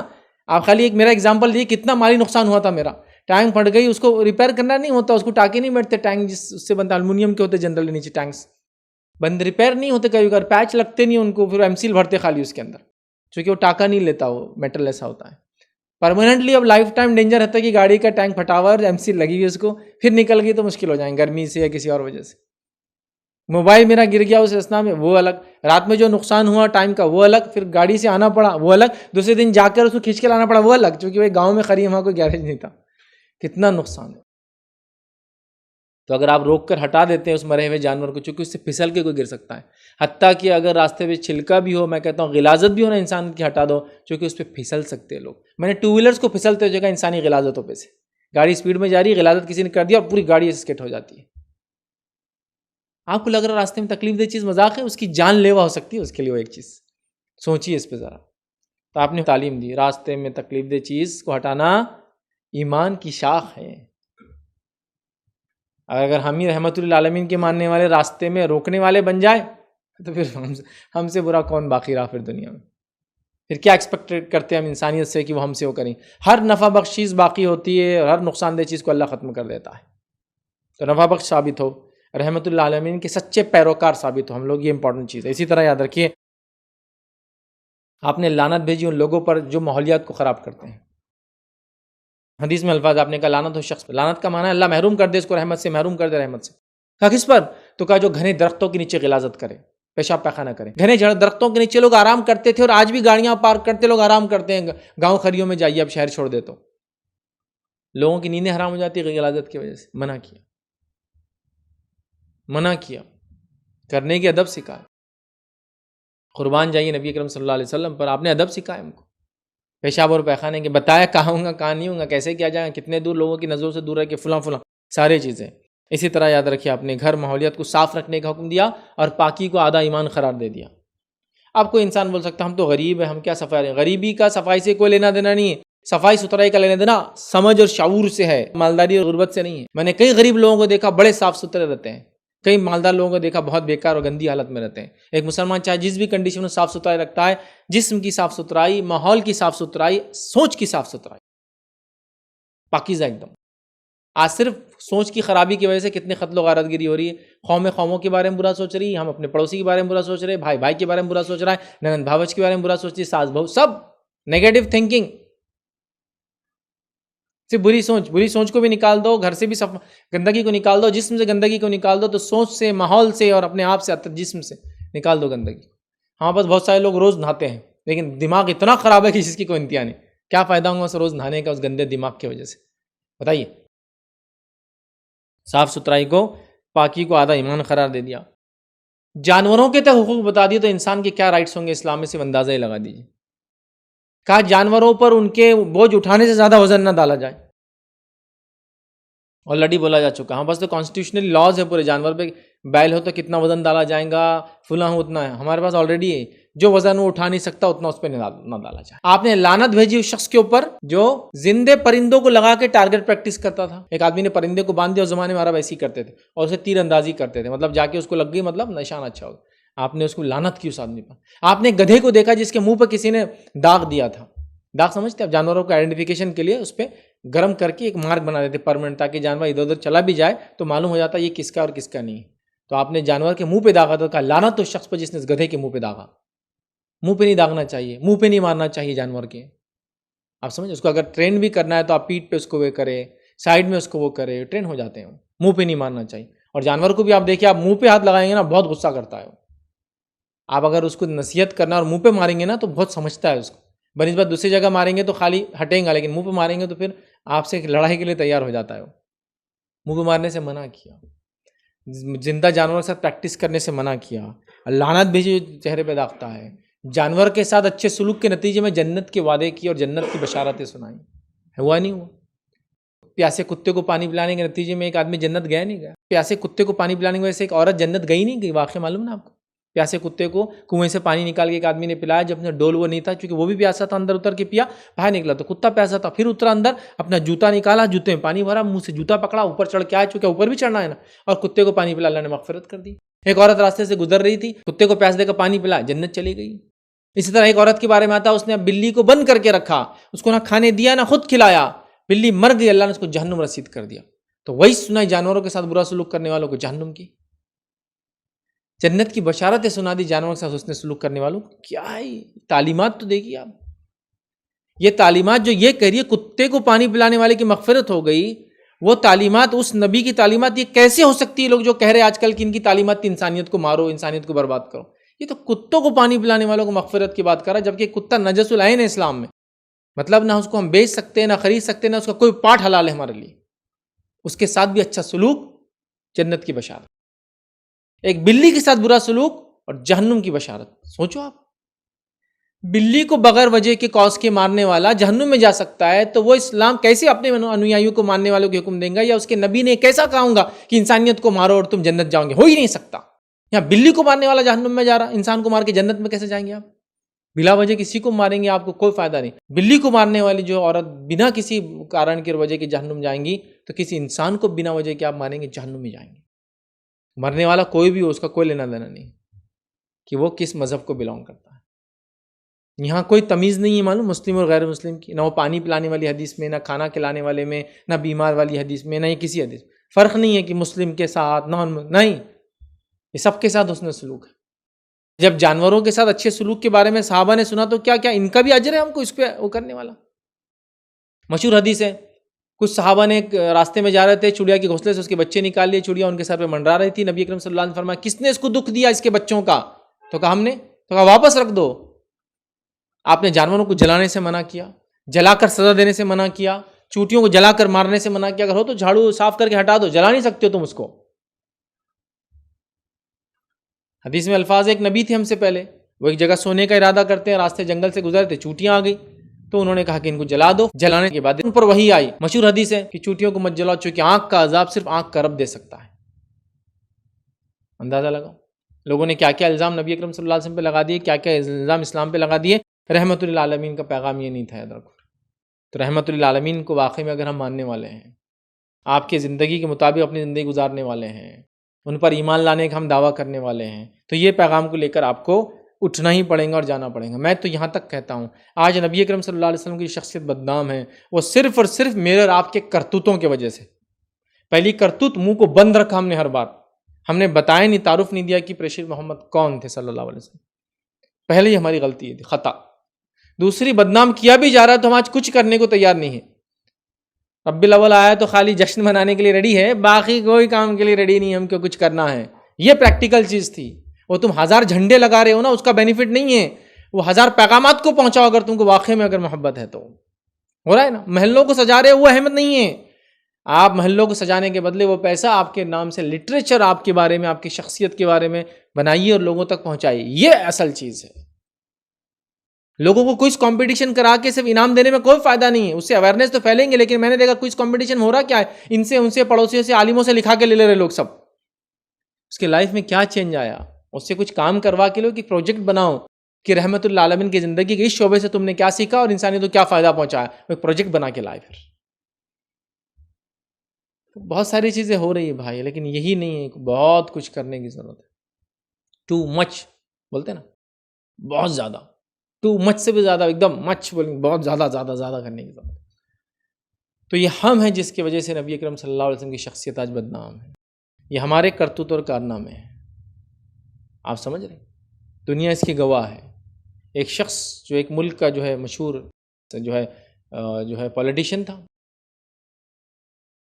اور اس نے جو ہے یہ ٹھان لی تھی کہ اسلام انسانیت کے خلاف ہے. جب نبی اکرم صلی اللہ علیہ وسلم کی سیرت کو پڑھا اس نیت سے کہ اب نکالوں گا اس شخص نے کیا کیا نقصان پہنچایا انسانیت کو، تو مشرف با اسلام ہو گیا. آج دنیا میں دعوت و تبلیغ کرتا ہے، اسلام کو بتاتا ہے کہ میں خود اسلام کے اگینسٹ تھا، لیکن میں نے جب پڑھا تو میں پریشان ہو گیا، چونکہ میں نے جب دیکھا تو میں نے کہا یہ آدمی کبھی بھی انسانیت کے لیے نقصان دہ نہیں ہو سکتا. تو ہم نے بتایا نہیں پرابلم یہ، ہم نے جلوس کر کے راستے روکے جس سے پتہ چلا کہ یہ قوم جو ہے جاہل قوموں کے جیسا راستوں کو روکتی ہے. ہم نے فضول خرچی کر کے بتایا کہ ہم ضرورت مندوں کو نہیں دے کے فضول کریں گے خرچی، یہ ہم نے میسج دیا. ہم نے اپنے میاں بھائی ہونے کا زام بھرا لوگوں کے سامنے، اور یہ لوگوں کو بتایا کہ اسلام اس طرح سے جہاں ان کی چلتی ہے مسلمان ظلم زیادتی کرتے ہیں، اس لیے کہ ان کے نبی کا یہ پیغام ہے، نعوذ باللہ. یہ سب ہم نے کیا. سچے نبی کے پیروکار ہونے کا پیغام ابھی بھی نہیں پہنچایا. تو ابھی بھی لوگ بہت سارے اوکیجنس کی وجہ سے ربیع الاول کی نسبت سے بہت سارے کام کر رہے ہیں. کوئی پرماننٹ چینج لانے کی بات نہیں ہو رہی، کوئی حقیقی پیغام پہنچانے کی بات نہیں، سب سپرفیشل ایکٹیویٹیز. کوئز کمپٹیشن، جلوس، جھنڈے، محلوں کو سجانا، نہیں، یہ ایکٹیویٹی نہیں.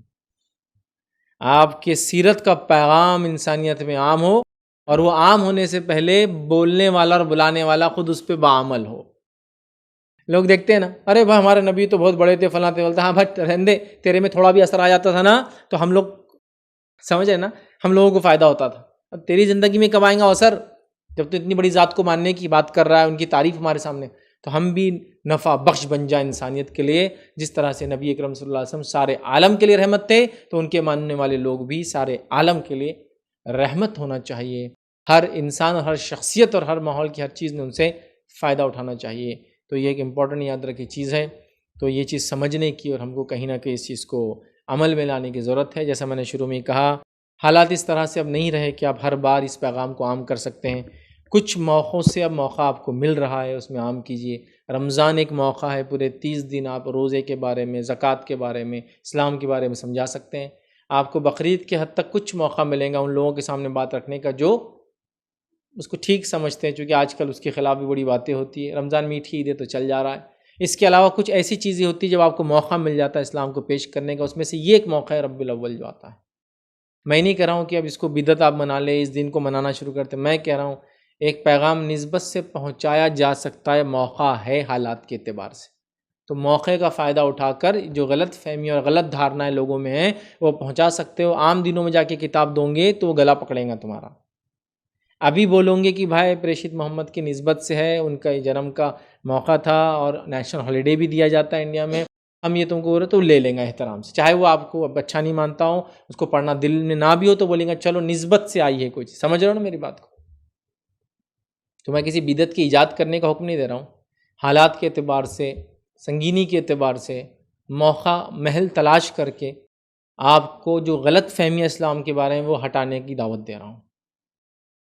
اور یہاں بھی کچھ مواقع ہے ابھی ملک میں جن مواقع سے ہم یہ سارے کام کر سکتے ہیں.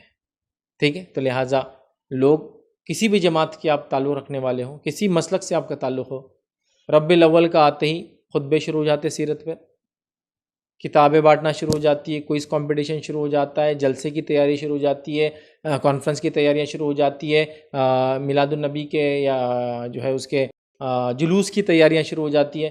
یہ سب بازو رکھیے، ریئل میسج کو پکڑیے اور اس ریئل پیغام کو نسبت اور بہانے سے پہنچائیے کہ لوگ کہے بھائی کیا لوگ ہیں. واقعے میں جس نبی کے ماننے والے ہیں نا، اس کا نچوڑ ہے ان کی زندگیاں. ابھی حال یہ کہ اگر کوئی سیرت رسول پڑھ بھی رہا ہے تو کہہ رہا ہے یہ آدمی اتنا اچھا تھا محمد صاحب صلی اللہ علیہ وسلم. یہ کیسے لوگ ہیں اس کو ماننے والے غلیظ، ان کی وجہ سے تو یہ شخصیت بدنام ہو رہی ہے. ایسا بھی ہے کچھ لوگوں کا حال. سمجھ رہے آپ؟ تو لہٰذا ہم خود کلپریٹ ہیں، ہم نے خود چیزوں کو نہیں سمجھا اور خواب غفلت بولتے ہیں نا، ایک غفلت کی نیند سو رہے زبردست. بہرحال جاگنے کی ضرورت ہے اور حالات کی نزاکت کو سمجھتے ہوئے کام کرنے کی ضرورت ہے. اور امت اتنی جس کو کہیں ان حالات میں بھی جو ہے پارا ہے، سمجھے نا آپ، ٹکڑوں میں بٹی جس کی کوئی انتہا نہیں. تو اپنے اتحاد کو قائم کر کے رحمت اللہ عالمین کے پیغام کو لوگوں تک پہنچانے کی بڑی سخت ضرورت ہے. جس موقع، جس محل اور جس نسبت سے موقع مل جائے، ابھی ٹائم ہے، ہائی ٹائم ہے، پہنچائیے. اللہ نہ کرے کہ ایسے حالات آ جائے کہ آپ کو اس کی بھی اجازت نہ ملے کہ آپ منہ کھول سکے. کبھی حالات ہو رہے ہیں، یاد رکھیے، ایک کے بعد حالات جا رہے ہیں. بہرحال اللہ تعالی ہمارے ساتھ رحم کا معاملہ کرے. تو بہرحال یہ نبی اکرم صلی اللہ علیہ وسلم کا پیغام تھا، رحمت للعالمین کا پیغام تھا انسانیت کے لیے. یہ ہم تمام کے لیے یاد رکھیے. تو ہم اس پیغام رحمت کو لوگوں تک پہنچانے کی کوشش کریں کہ ہم اس رحمت للعالمین کے ماننے والے، ہم بھی انسانیت کے لیے رحمت، ہم بھی ان کی قوم ہونے کے ناطے، ان کے انویائی ہونے کے ناطے، ان کے ماننے والے، ان کے فالوورز ہونے کے ناطے ہم بھی رحمت ہے، سراپا رحمت ہے. ہم لوگ جہاں بستے ہیں وہاں رحمت کر دیتے ہیں. ہر جگہ ہم جو ہے لوگوں کو فائدہ پہنچاتے ہیں. اسی کرنے کی ضرورت ہے. میں اپنی بات کو اسی پہ ختم کروں گا. اللہ رب العزت سے دعا ہے کہ ہم تمام کو نبی اکرم صلی اللہ علیہ وسلم کی سنتوں کو سمجھنے کی، اس پہ عمل کرنے کی توفیق عطا فرمائے.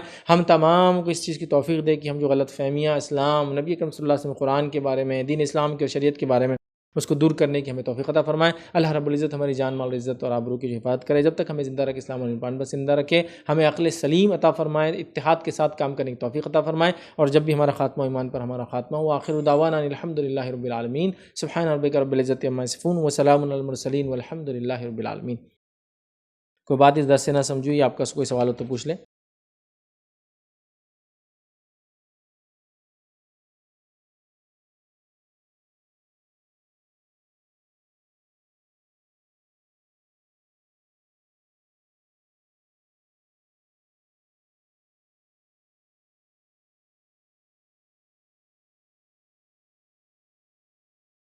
بسم اللہ الرحمن الرحیم، الحمدللہ رب العالمین والصلاة والسلام علی رسولہ الکریم وعلی آلہ وصحبہ اجمعین، رب اشرح لی صدری ویسر لی امری واحلل عقدۃ من لسانی یفقہوا قولی، اما بعد۔ جٹ سے پہلا سوال لیتا ہوں۔ آپ نے بتایا کہ رسول اللہ صلی اللہ علیہ وسلم نے ظلم کرنے سے روکا ہے، لیکن آج کل مسلمان ظالموں کے نام سے مشہور ہے، کیا یہ غلط فہمی ہے یا ہماری کوتاہی ہیں؟ دیکھیے اس معاملے میں جو سوال آیا ہے کہ مسلمان ظالم یا ظلم کرنے والے بول کر مشہور ہے، اس کے اندر یاد رکھیے دو باتیں شامل ہیں۔ ایک، حقیقت میں کوئی مسلمان ظلم کرنے والا ہو اور اس کو out of the way in proportionately بدنام زیادہ کر دیا گیا ہو، جبکہ اس کے بنسبت دوسرے لوگ بھی ظلم کرتے ہیں کہ اتنے بدنام نہ ہوئے۔ اور دوسرا کیس یہ کہ پورا کا پورا فیک کیس بنایا گیا مسلمانوں کے خلاف اور ان کو خواہ کی ظالم بتایا گیا۔ دونوں چیزیں مارکیٹ میں بالکل عام ہیں، میڈیا نے اس کا کافی زبردست اس میں رول پلے کیا۔ حال کا اگر میں ایک واقعہ بتاؤں جو ہے یو کے اندر لیسسٹر شہر کے اندر پیش آیا، اس واقعے کے اندر ہوا یہ کہ چند لوگ جو مسلمان نہیں تھے وہ پورے شہر میں دندناتے ہوئے پھرے، مسجد کے سامنے نعرے بازی کی گئی، مسلمان پراپرٹیوں کو چھیڑا گیا، لوگوں کو مارا گیا، لیکن چونکہ وہ نان مسلمز تھے، آپ دیکھیے اس کی کوئی خبر نہیں تھی کہ کوئی ٹیررسٹ ایکٹیویٹی کہیں بھی ہوئی، بلکہ اس نیوز کو دبا دیا گیا۔ مسلمانوں سے کہا گیا آپ صبر سے کام لے اور اپنی کمیونٹی کو خاموش بٹھا دیں۔ لیکن اگر یہی کام دو مسلم مل کر شہر میں نکل کے، چاہے وہ پاگل مینٹلی آؤٹ کیوں نہ ہوتے، کچھ گاڑیوں کانچے پھوڑ دے فلاں کرتے، تو ایک انٹرنیشنلی بڑی نیوز ہوتی تھی کہ مسلمانوں نے دیکھو فلاں کیا۔ تو پہلا، ہاں مسلمان ظالم ہوتے ہیں، ہر قوم میں اچھے اور برے لوگ ہوتے، تو یہاں بھی ہوں گے، لیکن ان کے ظلم کو آؤٹ آف پرپورشن پروموٹ کیا گیا، ایک دم ایسا بتایا گیا کہ اس سے بڑا ظالم تو دنیا میں موجود ہی نہیں، جبکہ اس کے مقابلے دنیا میں ہزاروں لوگ اس سے خطرناک ظلم کریں، لیکن میڈیا یہ سیکنڈ، وہ ظالم ہے ہی نہیں، لیکن اس کو خواہ میڈیا پروموٹ کر رہی ہے کہ اس نے ظلم کیا، اس نے ظلم کیا، اس نے ظلم کیا، اور ایسا کئی مرتبہ ہم نے لوگوں کو دیکھا کہ انہوں نے اس طرح سے کیا ہے۔ تو بہرحال مسلمان ظالم ہو سکتا ہے، ہاں ہو سکتا ہے، ہر قوم میں اچھے برے لوگ ہوتے ہیں، لیکن جو اکثر بتایا تھا یقیناً اکثر نہیں ہوتے، یاد رکھیے۔ مسلمان بڑی نرم قوم ہے اور جو ہے با اخلاق قوم ہے، یاد رکھیے، صدقات اور خیرات کرنے والی قوم ہے۔ سب سے زیادہ جو میں جانتا ہوں اسٹڈیز ہی موجود ہے، اپنے رب کو یاد کرنے والی قوم ہے۔ کوئی قوم 5 ٹائم اپنے رب کو یاد نہیں کرتی دن میں، یاد رکھیے۔ چلتے چلتے ہفتے میں ایک بار، کبھی موقع ملا تو سال کو سال، یہ 5 ٹائم جانے والی قوم ہے۔ تو مذہبی اعتبار سے کافی وہ ہے، اسپریچول ہوتے ہیں، خرچ کرنے میں کافی آگے رہتے ہیں، چونکہ بار بار حکم ہے صدقات خیرات کا، اور زکوٰۃ تو فرض ہوتی ہے، ساری چیزیں اچھائیاں یاد رکھیے۔ لیکن میڈیا جو ہے برائی کو بہت آؤٹ پروپورشنیٹلی مارکیٹنگ کرتا ہے، بس میں سمجھ اس وجہ سے بدنامی کی گئی، ورنہ یاد رکھیے میں کہوں گا یہ غلط فہمی ہے۔ برے لوگ برے ہوتے ہر جگہ، ہم خود کنڈیم کرتے برائی کو، یہ کون پسند کریں گے برا لوگ ہمارے بستی میں بھی آئے؟ اور کون سا مسلمان پسند کریں گے کہ مسلمان اس پہ ظلم کرے تو ہم کو بہت اچھا لگتا ہے، نان مسلم کرے تو برا لگتا ہے؟ ظلم میں سب کو برا لگتا ہے۔ تو لہٰذا میڈیا نے اس کو آؤٹ پروپورشنیٹلی بدنام کیا، یا کبھی کبھار وہ فیکٹ ہوتا ہی نہیں ہے اس کو بدنام کیا جاتا ہے، یہ دو چیزیں دیکھی جاتی ہے، یاد رکھیے۔ کسی نے ایک سوال کیا کہ اکثر عورتوں کو لگتا ہے کہ نبی اکرم صلی اللہ علیہ وسلم کی سیرت صرف مرد و جینٹس کے لیے ہے، یا یہ صحیح ہے، اور ایسا کرنے کی وجہ سے بہت ساری چیزیں نہیں سیکھ پاتی ہیں؟ دیکھیے نبی اکرم صلی اللہ علیہ وسلم جو ہے اللہ نے فرمایا کہ آپ سارے عالم کے لیے رحمت ہیں، ٹھیک ہے۔ اسی طرح دوسری جگہ فرمایا ہے کہ آپ اسوہ حسنہ ہیں، کہ نبی اکرم صلی اللہ علیہ وسلم ہم لوگوں کے لیے کیا ہے؟ اسوہ حسنہ ہے، بہترین رول ماڈل ہے، یاد رکھیے۔ تو یہاں تو یہ نہیں کہا کہ نبی اکرم صلی اللہ علیہ وسلم مردوں کے لیے بہترین رول ماڈل ہے اور مردوں کے لیے رحمت للعالمین ہے، رحمت ہے مرد نہیں، آپ صلی اللہ علیہ وسلم سارے عالم کے لیے رحمت ہے، مطلب مرد اور عورت دونوں کے لیے۔ اور اسی طرح آپ جو ہے لقد کان لکم فی رسول اللہ اسوۃ الحسنہ، کہ نبی اکرم صلی اللہ علیہ وسلم ہمارے لیے بہترین نمونہ ہے، یہ مردوں اور عورتوں دونوں کے لیے۔ تو جب آپ سیرت پڑھیں تو تمام کام یاد رکھیے آپ کے لیے بھی ہے جو نبی اکرم صلی اللہ علیہ وسلم نے کیے، سوائے ان کاموں کے جو چند کام ہیں جو عورتوں سے متعلق ہوتے ہیں، مخصوص ہوتے ہیں، اس کے اندر آپ امہات المومنین اور دیگر صحابیات کو دیکھ لیں۔ سمجھ رہے بات؟ باقی ساری چیزوں میں نبی اکرم صلی اللہ علیہ وسلم نمونہ. آپ نے روزہ جیسا رکھا آپ کو روزہ ویسے رکھنا، جیسی نماز آپ نے پڑھی آپ کو نماز ویسے، جیسے حج آپ نے کیا آپ کو بھی حج کرنا، جیسے طریقے سے آپ نے کام کاج کیا آپ کو بھی کرنا، جو اخلاق آپ نے اختیار کیا عورتوں کو بھی کرنا ہے. چند چیزوں میں آپ کو تھوڑا الگ ہے، اس میں امہات المومنین آپ کے لیے نمونہ بنیں گی. جیسے پردے کا معاملہ ہو گیا، طہارت کے مسائل کا معاملہ ہو گیا، نماز کو چھوڑنے اور کب پڑھا جائے گا اس کا معاملہ ہو گیا. یہ چند چیزوں میں آپ الگ ہوتی ہے تو آپ کو امہات المومنین اس کے لیے نمونہ ہے. اور گھر کی لائف آپ کی زیادہ ہوتی ہے بنسبت باہر کی لائف کی، تو وہاں امہات المومنین اور دیگر صحابیات کو دیکھیں. ورنہ نبی اکرم صلی اللہ علیہ وسلم دونوں کے لیے یہ بات بالکل میں بھی جانتا ہوں، میں نے دیکھا ہوں. عورتیں سمجھتی ہیں نبی اکرم صلی اللہ علیہ وسلم تو مرد تھے، تو اب ان کے لیے نمونہ ہمارے لیے کیا ہے؟ تو کچھ بولتے ہیں ہمارے لیے ماں عائشہ نمونہ ہے. نمونہ نبی اکرم صلی اللہ علیہ وسلم ہی ہیں، آپ نبی ہے. اس کے بعد کچھ مخصوص چیزوں میں آپ، میں نے جیسا کہا، امہات المومنین اور صحابیات سے لیں گے. لیکن آپ کا یہ بولنا کہ ہم صحابیات سے ہی چیز سیکھیں گے، ایسا نہیں ہے. کیونکہ نبی اکرم صلی اللہ علیہ وسلم آپ کے لیے بھی سراپا نمونہ ہے. آپ کے اخلاق ہمارے لیے مثال ہے، آپ کی عبادتیں ہمارے لیے مثال ہے، ان کا سب کچھ ہمارے لیے مثال ہے. تو ہم کو وہی طور طریقہ اور تمام عمل کرنا ہے جیسا نبی اکرم صلی اللہ علیہ وسلم کیا. مردوں کو بھی، عورتوں کو بھی، بوڑھوں کو بھی اور بچوں کو بھی. یاد رکھیے. السلام علیکم. فائز بھائی، آج کل دیکھا گیا ہر محلے میں اتنے کتے جمع ہو جاتے کہ باہر نکلنا بولے تو دشوار ہو جاتا. کبھی بچوں پہ حملہ کر لیتے، کبھی جانوروں پہ حملہ کر لیتے. تو ایسے ٹائم پہ اگر خود ہی سے ہم نے وہ کتوں کو اگر مارنے کا چاہا تو کیا ہم گنہگار ہوں گے یا اس کے لیے کوئی آپشن ہے؟ بھائی نے سوال کیا کہ کتے زیادہ ہونے کی وجہ سے کئی بار شہروں میں بڑا مسئلہ ہوتا ہے، اور یہ بات بالکل عام ہے. اور خاص طور سے کچھ سیزنز ہوتے ہیں، ایسا بارش کا سیزن، بارش کی شروعات سے کتے بڑے خطرناک موڈ میں ہوتے ہیں پورے شہروں میں اور پورے علاقوں کے اندر. ان کا میٹنگ سیزن بھی ہوتا ہے ادھر، اور خونخوار بھی ہو جاتے ہیں، لڑائی جھگڑے بھی کرتے ہیں. اور واقعی میں کچھ جگہ ایسا ہوتا ہے. میں ایک مرتبہ ایک بستی سے گزر رہا تھا، اور جب گزر رہا تھا تو میں تھا گاڑی میں، میرے بچے تھے سب گاڑی کے اندر. اور ہم نے جب بستی سے وہ گزرنے لگے، تھوڑا مطلب ہارڈلی ایک ½ کلومیٹر کا روڈ، تو ہم نے کہا کتوں کو گنیں گے سب، الگ الگ ڈائریکشن میں کتے گنو. تو ہم جب وہ کتے گنتے گئے تو وہ صرف ½ کلومیٹر میں تقریباً جو ہے 100 سے اوپر کتے. مطلب جہاں جہاں جھاڑ ہے اس کے آلوں میں سو رہے ہیں، جہاں دکان کے نیچے وہاں اس کے نیچے سو رہے، دکان کے سٹیپس ہوتی ہیں نا نیچے جگہ ہوتی ہے وہاں سو رہے. تو ایسی کاؤنٹ رفلی ادھر تم نے گنو، تم بھی گنو، سب گنو، تو 100 سے اوپر کتے. میں نے کہا بس کر دو بھائی، تو ڈر لگے گا اس میں ایریے میں آنے سے. آپ سمجھ اتنے کتوں کا ہے، اور وہ بہت زیادہ جو ہے وہ کرتے ہیں. تو اس معاملے میں یاد رکھیے آپ کیا کریں. سب سے پہلا کام خود اس میں ایکشن لیں. جیسا کہ بچوں کو کاٹ رہے ہیں، جانوروں کو تکلیف دے رہے ہیں، خود ایکشن لینے سے بہتر ہے آپ کارپوریشن میں پہلے کمپلین ڈالیں کہ اس مقدار میں اتنے اتنے کتے ہیں جمع ہو رہے ہیں، اس سے ہماری جال مال کو نقصان ہے. وہ آ کر اس کو پکڑ کے لے جاتے ہیں، اور میں نے دیکھا ہے کافی پرومپٹلی وہ اس کمپلین کو سیریسلی لیتے ہیں. اور آپ ٹائم بھی بتا سکتے ہیں کہ کون سے ٹائم پہ کتے ہوتے ہیں، برابر وہ ٹائم پہ آتے ہیں اور بڑے ماہر ہوتے ہیں کتوں کو پکڑنے میں. میں نے دیکھا ہم لوگوں کے نام ہم خالی ہکال سکتے ہیں. کارپوریشن کو بلائیں، کارپوریشن لاتے ہیں، ان کو پکڑتے ہیں، اور پکڑ کے وہ کیا کرتے ہیں وہ ان کا مسئلہ ہے. بہرحال جو بھی کرتے ہیں ان کو وہاں سے لے کے چل جاتے ہیں. تو پہلا تو میں یہ ریکویسٹ کروں گا ایسا کریں. سیکنڈ ریکویسٹ یہ کہ اپنے سیلف پروٹیکشن کے لیے پھر ظاہر سے آپ جو کرنا ہے پھر کر سکتے ہیں. ان دا سینس کہ آپ لکڑی وغیرہ ساتھ رکھیں جب رات میں یا صبح جائیں، اپنی گاڑی وغیرہ سے باندھ کے رکھیں. اسی طرح بچوں کو تھوڑا احتیاط کروائیں، یا وہ ٹرک سکھائے جس سے کتا ڈرتا ہے یا کتے نزدیک نہیں آتے. وہ سب ہو سکتا ہے، لیکن ہم بھی جانتے ہیں ایک آدھ کتا رہا تو انسان سے ڈر جاتا ہے، لیکن جب 2-4 جمع ہو جاتے ہیں تو بڑا ان میں ہمت آ جاتی ہے. تو لہٰذا پھر احتیاطی پہلو دوسرا کیا جا سکتا ہے. اور پھر اپنے سیلف ڈیفینس میں جو آپ سے ہو جائے وہ ایک الگ مسئلہ ہے. یاد رکھیے پھر وہ آپ اس معاملے میں مجبور ہے. یاد رکھیے لیکن یہ کتوں کی حد تک ہو سکتا ہے. لیکن آپ اس معاملے کو دوسرے جانور سے بلی پہ لاگو مت کی. بلی آپ کو نقصان دہ نہیں رہتی، اٹیک بھی نہیں کرتی، ایسا نقصان نہیں پہنچاتی، وہ نہیں ہوتا. لیکن اس کے بنسبت پھر چوہے ہو سکتے ہیں، ان سے بیماریاں پھیلتی ہے، اور وہ روڈنٹس اتنا نقصان کرتے ہیں کہ ان امیجنیبل نقصان کرتے ہیں، مال کو، جان کو، غلے کو، فصلوں کو بہت کرتے ہیں. یاد رکھیے. تو لہٰذا پھر ایک اس معاملے میں بھی آپ دیکھ سکتے ہیں، چونکہ وہ چھوٹے ہوتے ہیں اور کئی چیزیں ان پہ اثر بھی کر جاتی، اور ان کے لیے کوئی ایکٹس اور لاز بھی نہیں، اتنے چھوٹے اور اتنے زیادہ ہوتے ہیں. ان کتوں کے معاملے میں یاد رکھیے میں سجیسٹ نہیں کروں گا کہ آپ کچھ ان سے بدلہ لے یا مارے. کارپوریشن میں کمپلین دے، 102 بار کمپلین میں کرتے. پھر سیلف ڈیفینس کے لیے جو آپ مجبوراً کرنا چاہے یا کریں وہ ایک الگ بات ہے. یاد رکھیے. کسی نے سوال کیا جیسا کہ آپ نے کہا کہ پروفیٹ محمد صلی اللہ علیہ وسلم نے نسل پرستی اور اونچ نیچ کو ختم کرنے کی تعلیم دی ہے، لیکن آج ہمارے سماج میں سوسائٹیز کے نام پر بہت ساری باتیں ہوتی ہے، ایسا VIP، مڈل کلاس، سلم. کیا یہ صحیح ہے؟ سلمس ایریا میں کوئی جلدی جانا پسند نہیں کرتا ہے، تو پھر ان کی دینی تعلیم و تربیت کا کیا معاملہ ہوگا؟ اچھا سوال آیا ہے. دیکھیے سوال یہ ہے کہ بھائی اسلام میں تو کوئی اونچ نیچ نہیں ہے، پھر ہم لوگ جو سوسائٹی کے اعتبار سے اونچ نیچ مانتے ہیں اور پھر ایک طبقے میں کام ہوتا ہے دوسرے طبقے میں کام چھوڑ دیتے، یہ کیسا ہے؟ دیکھیے سب سے پہلی چیز تو ایک مسلمان ہونے کے ناطے ہم لوگ کسی کے مالی حیثیت اور علاقے کے اعتبار سے، رہنے کے اعتبار سے تمیز نہیں کرتے، نہ ہی کرنا چاہیے. آپ سمجھ رہے؟ لوگ کرتے ہیں لیکن یہ صحیح نہیں ہے. اسلامکلی صحیح نہیں ہے. نبی اکرم صلی اللہ علیہ وسلم سے اونچی ذات دنیا میں نہ گزری ہے نہ گزریں گی. انسانوں میں نہ آپ سے اوپر کوئی مقام میں آیا ہے نہ کبھی آئیں گا.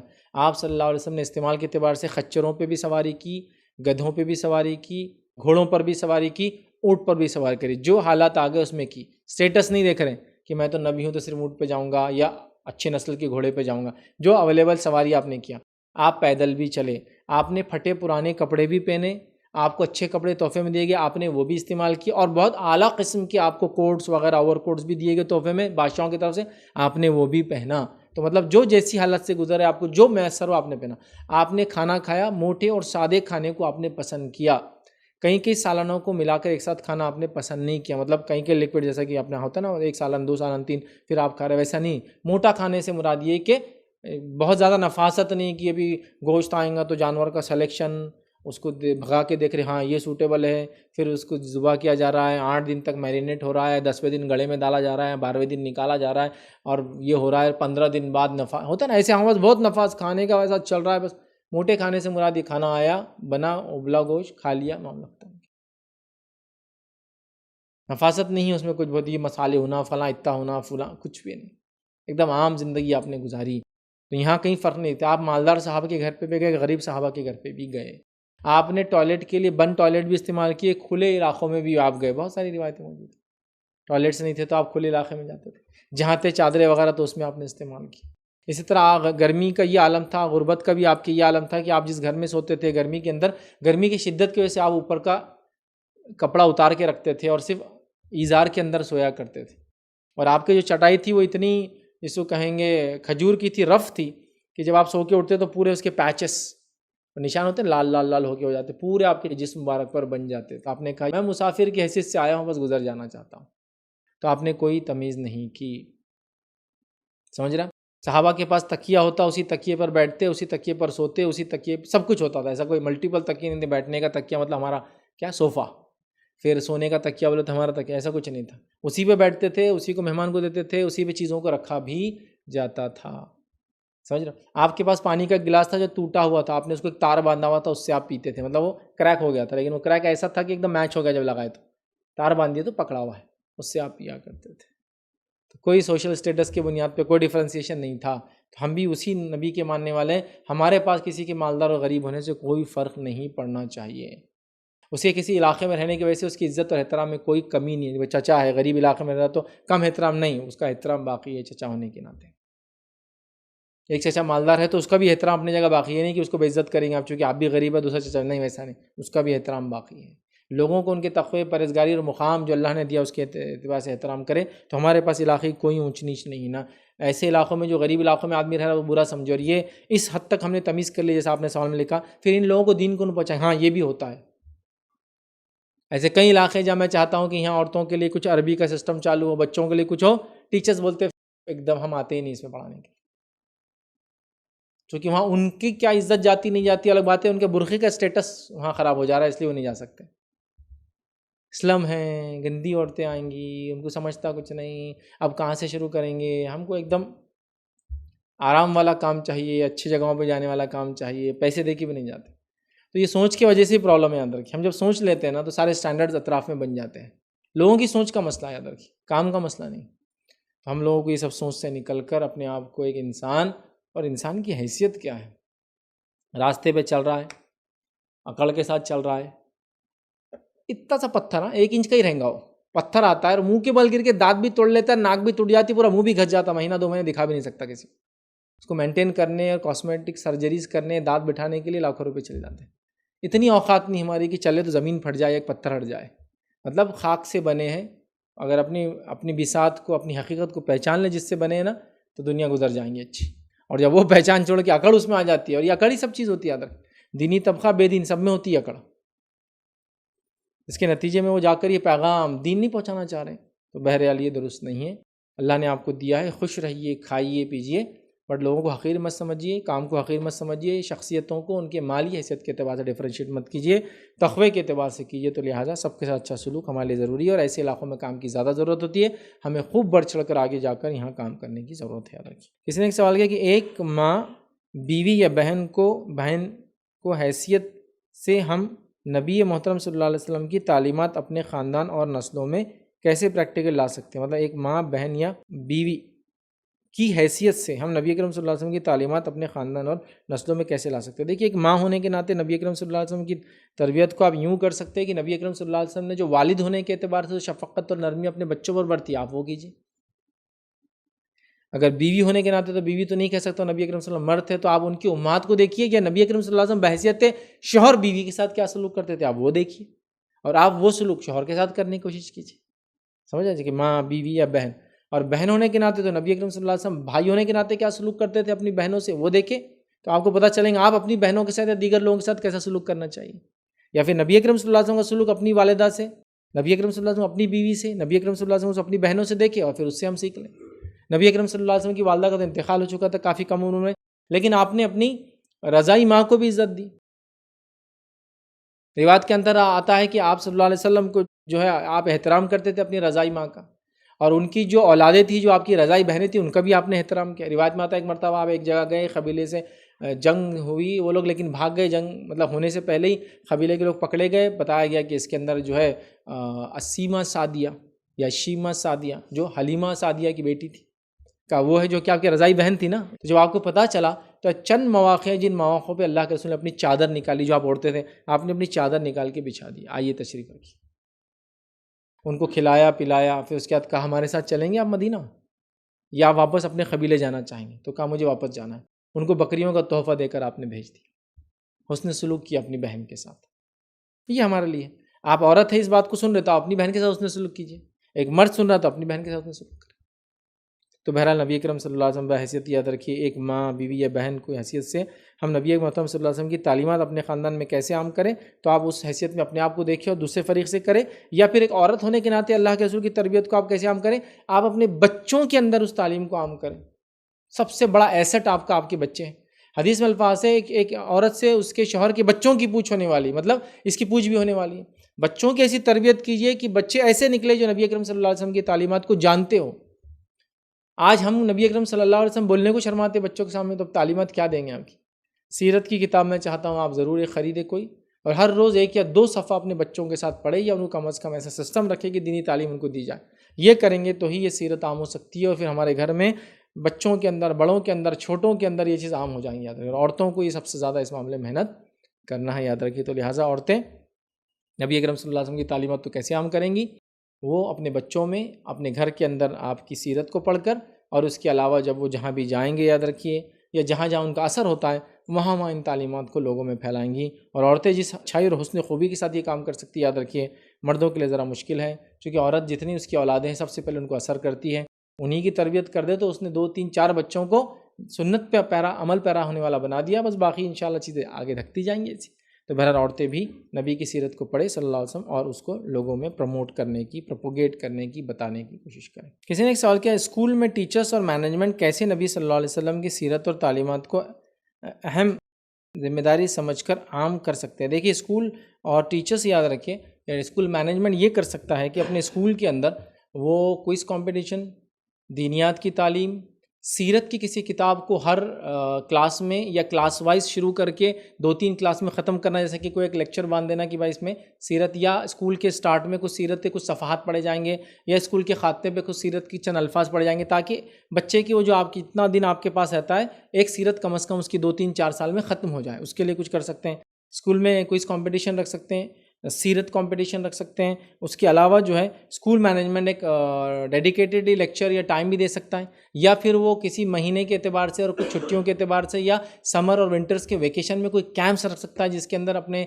طلباء کو، اپنے اسٹوڈنٹس کو وہ جو ہے سیرت کے بارے میں بہرحال کچھ بتائیں۔ تو بہت ساری چیزیں بہرحال کی جاتی ہے، اور آلریڈی اسکولس وغیرہ کافی لوگ کرتے ہیں، لیکن بہت ساری جگہ لوگ بالکل خاموش ہیں۔ میں ان سے گزارش کروں گا نبی اکرم صلی اللہ علیہ وسلم کی سیرت کو آپ عام کیجیے۔ یہ اچھا موقع ہے اپنے اسکول کے بچوں میں، تاکہ وہ بھی نبی اکرم صلی اللہ علیہ وسلم کی سیرت آپ سیکھیں۔ جہاں آپ دنیاوی سارا علم دے رہے ہیں ان کو، یہ علم بھی آپ بہرحال دیں، تھوڑا تھوڑا ہی صحیح، ڈیلی ایک صفحہ ہی صحیح، اسمبلی میں بولیے، آخر میں بولیے، کسی کلاس میں بولیے، ہفتے میں ایک بار ہی صحیح، لیکن کیجیے، اس سے بچوں کو تعارف رہیں گا۔ اور ایک اسکول کے خاتمے تک، بچہ آپ کے پاس اگر KG میں آتا ہے تو 12 سال رہتا ہے، ایک اسکول کے خاتمے میں ایک سیرت کی کتاب آپ کے ذریعے اگر وہ سن لے تو کتنی اچھی بات ہوگی۔ تو بہرحال ایسے کچھ پروگرامس بنائے جا سکتے ہیں اور امپلیمنٹ کیے جا سکتے ہیں۔ السلام علیکم ورحمۃ اللہ وبرکاتہ۔ شیخ، لوگ اگر کوئی بات ہے یقین دلانے کے واسطے اللہ کی قسم کھاتے، قرآن کی قسم کھاتے، یا پھر بولتے اللہ دیکھ رہا، اللہ کے واسطے، اللہ گواہ ہے، تو یہ بولنا درست ہے کیا؟ قرآن کی قسم. قرآن کی قسم کھاتے، اللہ کی قسم کھاتے، اللہ گواہ ہے، اللہ دیکھ رہا. بھائی نے سوال کیا کہ کوئی انسان دوسرے انسان کو کوئی بات یقین دلانے کے لیے کیا اللہ کی قسم کھا سکتا ہے یا قرآن کی قسم کھا سکتا ہے، یا یہ کہہ سکتا ہے اللہ دیکھ رہا، اللہ جانتا ہے، یا اللہ کو معلوم ہے میں سچا ہوں وغیرہ وغیرہ. تو یاد رکھیے ایسا کرنے میں کوئی حرج نہیں، ضرورت پڑنے پہ ایسا کیا جا سکتا ہے. قسم کا جہاں تک معاملہ ہے تو قسم اللہ کی سچی ہی کھائی جا سکتی ہے، اور قسم سچی ہی کھانا چاہیے، اور صرف اللہ کی کھانا چاہیے. اللہ کی قسم کے علاوہ قرآن کی قسم بھی کھائی جا سکتی ہے، اس لیے کہ قرآن اللہ کا کلام ہے، تو اس کی قسم کھانا بھی علماء کہتے ہیں کہ اس کی اجازت ہے. تو قرآن چونکہ اللہ کا کلام ہے اس لیے اس کی قسم کھا سکتے ہیں، اور اللہ تعالیٰ کی قسم کھا سکتے ہیں. اس کے علاوہ یاد رکھیں کسی اور کی قسم کھانا بالکل بھی جائز نہیں. ہاں اللہ کے نام اور صفت کی قسمیں کھانا بھی کوئی مسئلہ نہیں، اس لیے کہ وہ بھی اللہ تعالیٰ سے متعلق چیزیں ہیں. تو اللہ کی قسم، اللہ کے نام و صفت کی قسم اور قرآن کی قسم آپ کھا سکتے ہیں کھانا چاہیں تو، ٹھیک ہے، یقین دلانے کے لیے، اپنے آپ کو سچ ثابت کرنے کے لیے. اور اس کے علاوہ جو دوسرے الفاظ ہیں وہ قسم نہیں ہوتے، لیکن اللہ دیکھ رہا ہے، مطلب تاکید ہی بتا دے کہ ہمیں بہت تاکید، اللہ دیکھ رہا بھائی ہم نہیں کریں گے ایسا کام، یا اللہ جانتا ہے میں میرے دل کا حال ایسا، میں آپ سے کچھ مانگ رہا ہوں کہ اللہ جانتا ہے وغیرہ. تاکید کے لیے یہ سب کرنے میں انشاءاللہ عزیز کوئی حرج نہیں. جہاں تک اللہ کی قسم، اللہ کے نام اور صفت کی قسم، قرآن کی قسم، اور اس کے علاوہ ایسے الفاظ بولنا کہ اللہ جانتا ہے، اللہ دیکھ رہا ہے، اللہ کو معلوم ہے، میں سچ بول رہا ہوں اور فلاں فلاں، تو اس میں انشاءاللہ عزیز کوئی حرج نہیں، اس لیے کہ یہ تاکیدی جملے اور کسی کام کی اہمیت اور آپ جو بات کریں وہ سچ کہہ رہے ہیں اس کو بتانے میں انشاءاللہ عزیز کوئی حرج نہیں. اور کئی جگہ ایسی باتیں، ایسے واقعات صحابہ وغیرہ سے ملتے ہیں کہ انہوں نے وہ کہا، جیسا نبی اکرم صلی اللہ علیہ وسلم خود کئی روایت ہے، میرے رب کی قسم ہے نا، آپ قسم کھا کے بول رہے ہیں، قسم ہے اس رب کی جس کے ہاتھ میں میری جان ہے. کئی صحابہ کی ویسے اقوال ہے، قسم ہے اس رب کے ہاتھ میں جس کے ہاتھ میں میری جان ہے، میں نے اللہ کے رسول کی کرتے ہوئے دیکھا. تو اپنی بات کی شدت ثابت کرنے قسم کھائی انہوں نے، ٹھیک ہے. اسی طرح اللہ جانتا ہے کہ ہم لوگ جو ہے سچ کہہ رہے ہیں، ٹھیک ہے، تو وغیرہ. تو یہ کہنے میں انشاءاللہ امپورٹنس دلانے میں، چیزوں کی اہمیت بتانے میں، ایسے الفاظ ادا کرنے میں انشاءاللہ کوئی مذائقہ یا کوئی برائی نہیں. یاد رکھیے شرط یہ ہے کہ آپ جب بھی یہ کریں تو اس میں کوئی جھوٹ شامل نہ ہو، اور دھوکے کی نیت سے نہ کیا جائے، اور بار بار نہ کیا جائے، لگاتار نہ کیا جائے، اور خامخواہ نہ کیا جائے. چونکہ لغو قسمیں ہمارے پاس بہت کامن ہیں، مطلب ایسے دھکے پہ اللہ کی قسم، اللہ کی قسم ایک دم دھکے، وہ بھی تھوڑے لغو بولتے ہیں اس کو، واللہ ہی بولتے ہیں عربی میں بھی، یا بہت سارے اردو میں بھی یہ کامن ہے، واللہ میں نے ایسا دیکھا، واللہ فلاں ہوا، تو واللہ بولتے اللہ کی قسم ہوتا ہے. تو خامخواہ اور لغو قسمیں نہیں کھانا چاہیے، یہ اچھی بات نہیں ہے. بٹ پھر بھی کئی بار زبان کی اعتبار سے ہوتا ہے، اور ہر جگہ پہ نہیں. مطلب جیسا مثال کے طور پہ چاکلیٹ 50 پیسے کا لائے، اللہ جانتا ہے بھائی 50 پیسے کا ہے، اب اس میں کہ اللہ جانتا ہے 50 پیسے کے لیے نیڈ ہی نہیں تھی نا، ورنہ پھر آپ وہ جملے کی اہمیت ختم کر دیں گے. تو اہم جگہوں پر، ضرورت پڑنے پر، خاص مقامات پر بولنے میں انشاءاللہ ان الفاظ میں کوئی حرج نہیں. یاد رکھیے. اسی پہ انشاءاللہ اپنی بات کو ہم ختم کریں گے. وآخر دعوانا ان الحمدللہ رب العالمین. سبحان ربک رب العزۃ عما یصفون وسلام علی المرسلین والحمدللہ رب العالمین.